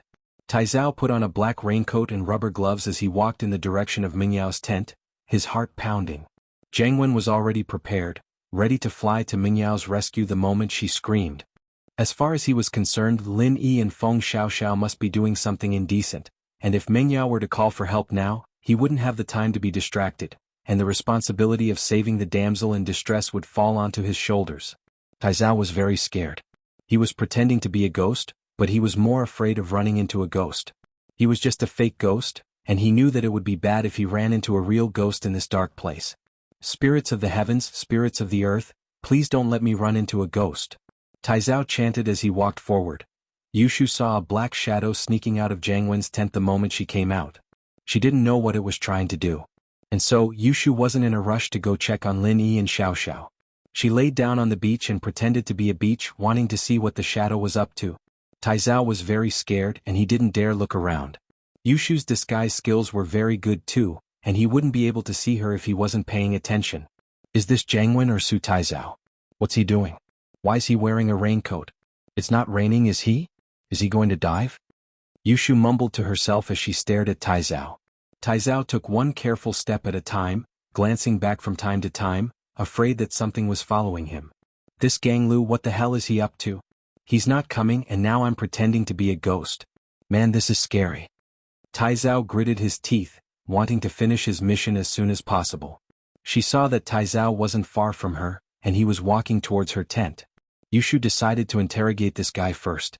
And so, she got up from the beach and ran behind Taizao, patting him on the shoulder. What the hell is this? Taizao's body tensed up. He'd been looking back 3 times with every step he took, and there was no one behind him at all. What could it be? It's you, right? And bro, don't scare me like that. Must be you. Taizao said weakly. And bro, I'm a coward, please don't scare me like that. How am I supposed to scare Meng Yao if you scare me like that? Yushu was sure that this was Taizao now, but she didn't expect him to be this cowardly. And from what Taizao was saying, this guy was going to scare Yao Yao. No wonder he was wearing a raincoat, with the hood on his head and rubber gloves on his hands. He was going to pretend to be a ghost. Weren't you pretending to be a ghost? Fine, I'll pretend to be a ghost to scare you. Yushu didn't say anything, only reaching out to pat Taizao's shoulder again before sticking her tongue out. Bro, what are you doing? Why aren't you saying anything? Taizao turned around carefully, but his hair stood on end when he saw who it was. A ghost in white, with a pale face, was standing behind him with her tongue out. Yushu had a white mask on her face and she was wearing a white nightgown with her tongue sticking out. Wasn't this exactly the same as the female ghosts in the legends? Especially under the moonlight, he couldn't see clearly at all. Taizao was worried that he'd run into something unclean along the way, and now that he saw Yushu like this, he couldn't help but piss his pants. Ghost. There's a ghost. Taizao screamed and started running. Chapter 1151. Ghosts are everywhere. Meng Yao and Tang Yun saw that Yushu had been gone for a long time and there was still no news. They were worried and worried. Although there shouldn't be any danger on the beach, what if there was an accident in the middle of the night? Although Miss Yushu scolded Shu sometimes, she still cared about her. Yun, why isn't Shu back yet? Meng Yao asked worriedly. Yeah, don't let anything happen to him. Tang Yun was also a little worried. Although she treated Meng Yao and Yushu as love rivals, they were also good friends. That was a completely different matter. If he wanted something bad to happen to them, he wouldn't have called Lin Yi to save Meng Yao. I'll go take a look. Meng Yao said after some hesitation. I'll go with you? Tang Yun also sat up. It's fine, I'll go alone. What if Shu and I get lost and she comes back first? She'll worry about us if she sees no one in the tent. Meng Yao waved her hand. That's right, I'll wait here then, you be careful. Tang Yun felt that Meng Yao's words made sense and nodded. Meng Yao pushed the tent open and walked out. She'd only taken a few steps when she saw a black figure running towards her. As he ran, he shouted, Ghost, there's a ghost, I'm so scared. Meng Yao, on the other hand, was shocked. Meng Yao cried out subconsciously as well. Ah. Taizao didn't even dare to look back as he ran as fast as he could. How unlucky was he? He went out to pretend to be a ghost only to run into a real one. This was bad. Was his behavior suspected of vilifying and disguising himself as a ghost? Was he discovered by the ghost, so he vented his anger on him? Taizao was panting heavily as he ran, afraid that the ghost would eat him. But as he ran, he didn't run far before he heard a horrifying scream coming from not far in front of him. Taizao raised his head subconsciously to see that the white-faced, white-robed ghost who'd been behind him a moment ago was right in front of him, blocking his way. Oh my god!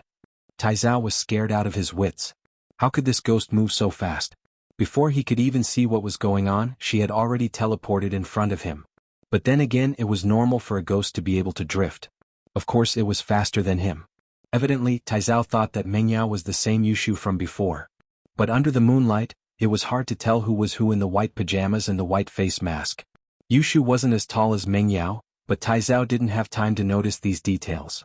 He assumed that Mengyao was the ghost from before, and his heart was filled with fear. He panicked and didn't know where he was going. There was a tent not far from him. It was Mengyao, Yushu and Tang Yun's tent. Taizao was energized, his body brimming with energy. He couldn't care less about scaring Mengyao anymore. The only thing on his mind right now was to run into Mengyao's tent as soon as possible. He was a man and he didn't care about being laughed at anymore. He'd rather hide behind the three girls. Mengyao was stunned by Taizao's actions as well. However, she was also quite scared. A dark person suddenly appeared in the middle of the night. She didn't know what he was up to. Anyone would be scared. But Mengyao could tell from the voice that this person was Taizao. Mengyao wasn't scared anymore. What was there to be scared of?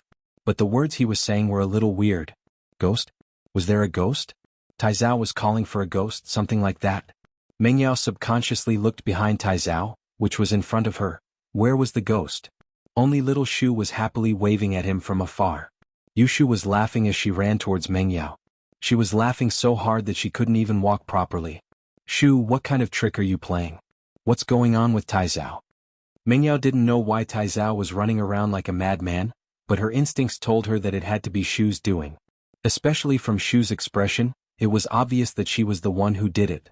Why else was she laughing? Hihi Yao Yao, do I look like a ghost to you? With that, Yushu stuck out her tongue. Oh, I'm a ghost? Mengyao couldn't help but start laughing as well. She finally understood why Taizao was running away. It was because Yushu scared him. She couldn't help but say, I was wondering why he was even more afraid after seeing me. It turns out that he also thought I was a female ghost. Aha, yeah, Yao Yao, we're really good sisters. You're so cooperative. Yushu nodded with a smile. Taizao probably thought that I could teleport, so I floated right in front of him. Where's Taizao? I think he ran into our tent. Mengyao was startled and quickly said, He won't scare Yin, will he? He ran into the tent? Then we'll have a good show. I wonder if Tang Yin sis can cooperate? Yushu's eyes lit up. Cooperate? Mengyao blinked. Yeah, we can check it out right now. Let's see if Tang Yin sis can be sisters with us in the future and play together. Yushu nodded with a serious face. Mengyao could sense something in Yushu's words. Shu was referring to sisters, but there was another layer of meaning behind it. Mengyao coughed. Shu, don't talk nonsense, let's go check it out, don't scare Tang Yin. Taizao finally ran into Mengyao's tent, thinking that he was finally home, safe. Then he heaved a sigh of relief and cried, Well, I'm home. Taizao's sudden visit gave Tang Yin a big fright. If Taizao hadn't said anything, Tang Yin wouldn't have known that he was Taizao. The light in the tent was dimmer than outside, and Tang Yin didn't understand why Taizao would suddenly come to her tent. But where were Mengyao and Yushu? Tang Yin stared at Taizao, confused. Taizao took a deep breath and raised his head, about to say something when he saw Tang Yin standing not too far from him. He froze on the spot. Chapter 1152. Chapter 1150. Unintentional coordination. Could it be that this was the legendary ghost hitting the wall? This tent was made up by the ghost and it wasn't Mengyao's tent at all? He had been under the ghost's control the whole time and he never escaped? Taizao paled at the thought, turning around and stumbling out of the tent in fear. He yelled as he ran towards Jianghu's tent. He was really scared out of his wits. Poor Taizao, he had a problem with wetting his bed and now he was pissing his pants again. Ghost. There's a ghost. Taizao waved his hands as he ran. Ha ha ha ha. Yushu couldn't help but laugh as she watched Taizao run out of the tent. Looks like Yun sis is quite cooperative. Taizao's probably scared to death, right? Yao Yao, you and Tang Yun sis are really cooperative. Mengyao didn't know whether to laugh or cry. Xiao Xiao had always been the one messing with Yushu, But this time she and Tang Yun had unintentionally coordinated with Shu and messed with Tai Zhao. Alright, let's go check on Tang Yun. Meng Yao shook her head helplessly as she walked towards the tent. But at this time, Tang Yun was confused by Tai Zhao's actions as well. Tai Zhao ran out of the tent and she followed him out. Tai Zhao didn't see them, but he saw Yao Yao and Shu walking back. Yao Yao, Shu, you're back. Tang Yun let out a breath of relief. I think Tai Zhao came just now. Did you guys see him? Why's he acting all weird? Did he see a ghost? Tang Yun's confusion made Yushu laugh out loud. Haha, Tang Yun sis, don't we look like ghosts? Yushu asked with a smile. We. Tang Yin paused before looking at Meng Yao and Yushu's attire, then back at herself. Shu, you're saying that Tai Zhao wouldn't think that we're ghosts, would he? Yeah, that seems to be the case. Yushu nodded. Oh my god. Tang Yin slapped her forehead. Why's he so dumb? Hee, I don't know, but thank you for cooperating with me, Yushu said. Tang Yun couldn't help but feel a bit helpless. She wasn't the type of girl who liked to mess around, unlike Yushu who messed with people all day long. It wasn't her hobby either, but today she unknowingly helped Yushu. However, Tang Yun didn't think that it was inappropriate. After all, it was a good thing to deepen their relationship. Tang Yun used to be very cautious, so she didn't have many friends. She only had Lu Xinwen and Xiaofan. This was similar to Miss. As a result, Tang Yun was getting along well with Chen Mingyan and Yushu. She hoped that they could continue being friends. It was a rare relationship, and as they grew older and entered society, it would be hard for them to have such a pure friendship without benefits. At this moment, Jianghu couldn't sit still anymore and ran out of his tent. He was waiting for Tai Zhao to act like a ghost and scare Meng Yao so that he could go save the damsel in distress. His plan was very clever. Lin Yi and Xiao Xiao were messing around. How would he have time to care about Meng Yao and the others? This was the time for him to be a man. He'd spend the night with Meng Yao, and even if nothing happened, their relationship would improve. But Tai Zhao suddenly started yelling something like a ghost the moment he got out. Jianghu was quite troubled. Who would pretend to be a ghost like that? Why would a ghost yell something like that? Who would be afraid of you when you're like that? And so, Jianghu got angrier the more he thought about it. He turned around and ran towards Meng Yao's tent. He couldn't stop complaining in his heart. This Tai Zhao really couldn't do anything right. Why was he pretending to be a ghost? It was all gone now. But he didn't get far before he saw Tai Zhao charging at him with extreme speed, pouncing on him before he could react. Bro. You scared me. There's a ghost. There's a ghost that can teleport. Tai Zhao didn't want to let go of Jianghu as if he had found his savior. He didn't want to let go at all. Yo. What are you doing? You're hugging me to death. Jianghu raged, wanting to push Tai Zhao off of him. Meng Yao, Yushu, and Tang Yun heard the commotion and rushed over as well, wanting to see what was going on. On the other side, Lin Yi and Xiao Xiao were alerted by the commotion as well. The two came out of their tents and ran over. Bro, you scared me. There's a ghost here. Let's go. Tai Zhao cried. Ghost? Where's the ghost? Didn't I tell you to go pretend to be a ghost? Why aren't you pretending to be a ghost? What are you doing here? Jianghu roared furiously. I wanted to go pretend to be a ghost, but maybe my actions angered a real ghost and I met a real one on the way. This ghost was really scary. Her face was white and she was wearing a white robe and she just stuck her tongue out and whimpered. Tai Zhao said. That ghost knew how to teleport and she was behind me at first, but when I ran a few steps forward, she was in front of me again. She's really strong, she knows how to teleport. I didn't even see what was going on, and she was in front of me all of a sudden.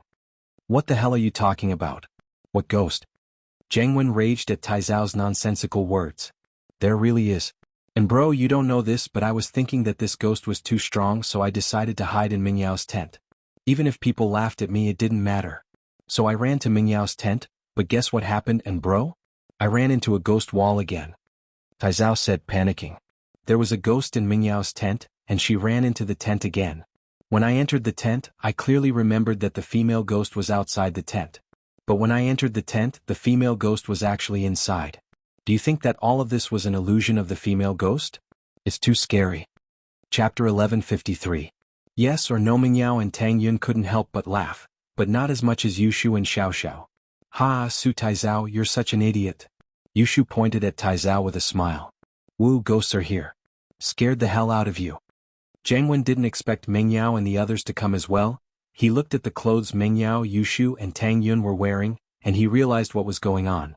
Did this idiot really think that Meng Yao and the others were ghosts?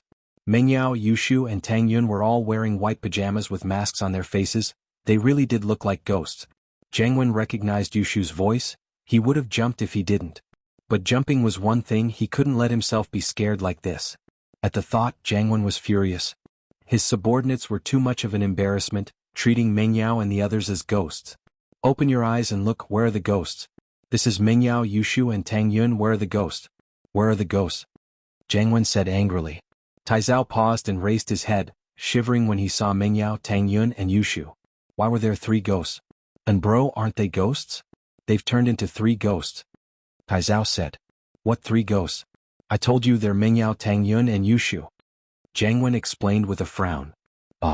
Taizao paused and took a closer look, and it was just as Jianghu said, they weren't ghosts, they were Meng Yao, Yushu and Tang Yun. But they were wearing white pajamas with masks on their faces. It was easy to mistake them as ghosts. Whoa, I'm a ghost. Yushu stuck out her tongue and turned back into her old self. Pho. Taizao breathed out in relief and let go of Jianghu, patting his chest. Ha, so it's Lil Sis Yao Yao and Lil Sis Shu. I was just joking with you guys. What's the point of having a long night without sleep? Oh, I understand. Yushu smiled as she looked at Taizao, but that smile was filled with disdain. Taizao, what did you do to me? What is this smell? Fuck me. Why is she so flirtatious? Did you pee your pants? Jianghu yelped abruptly as he jumped up and down, shaking off the water on his body. Whoa, Taizao bro, you're still wet your bed at this age.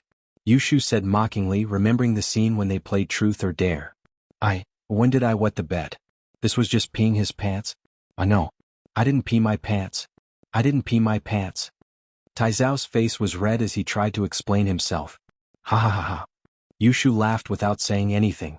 Alright Shu, let's go get some rest. It's getting late, we still have to watch the sunrise tomorrow, right? Meng Yao smelled something weird as well and didn't want to stay here any longer. Haha, okay. Yushu made a face at Taizao.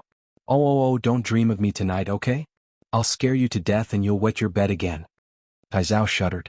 That was right, he better not have nightmares or he'd wet his bed again. That'd be so embarrassing. He felt a little awkward. How is that possible? I stopped peeing my bed a long time ago. I know. I've never wet my bed before.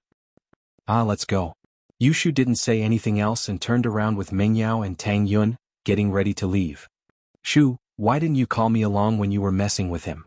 Xiao was a little regretful that she didn't get to see Taizao's face.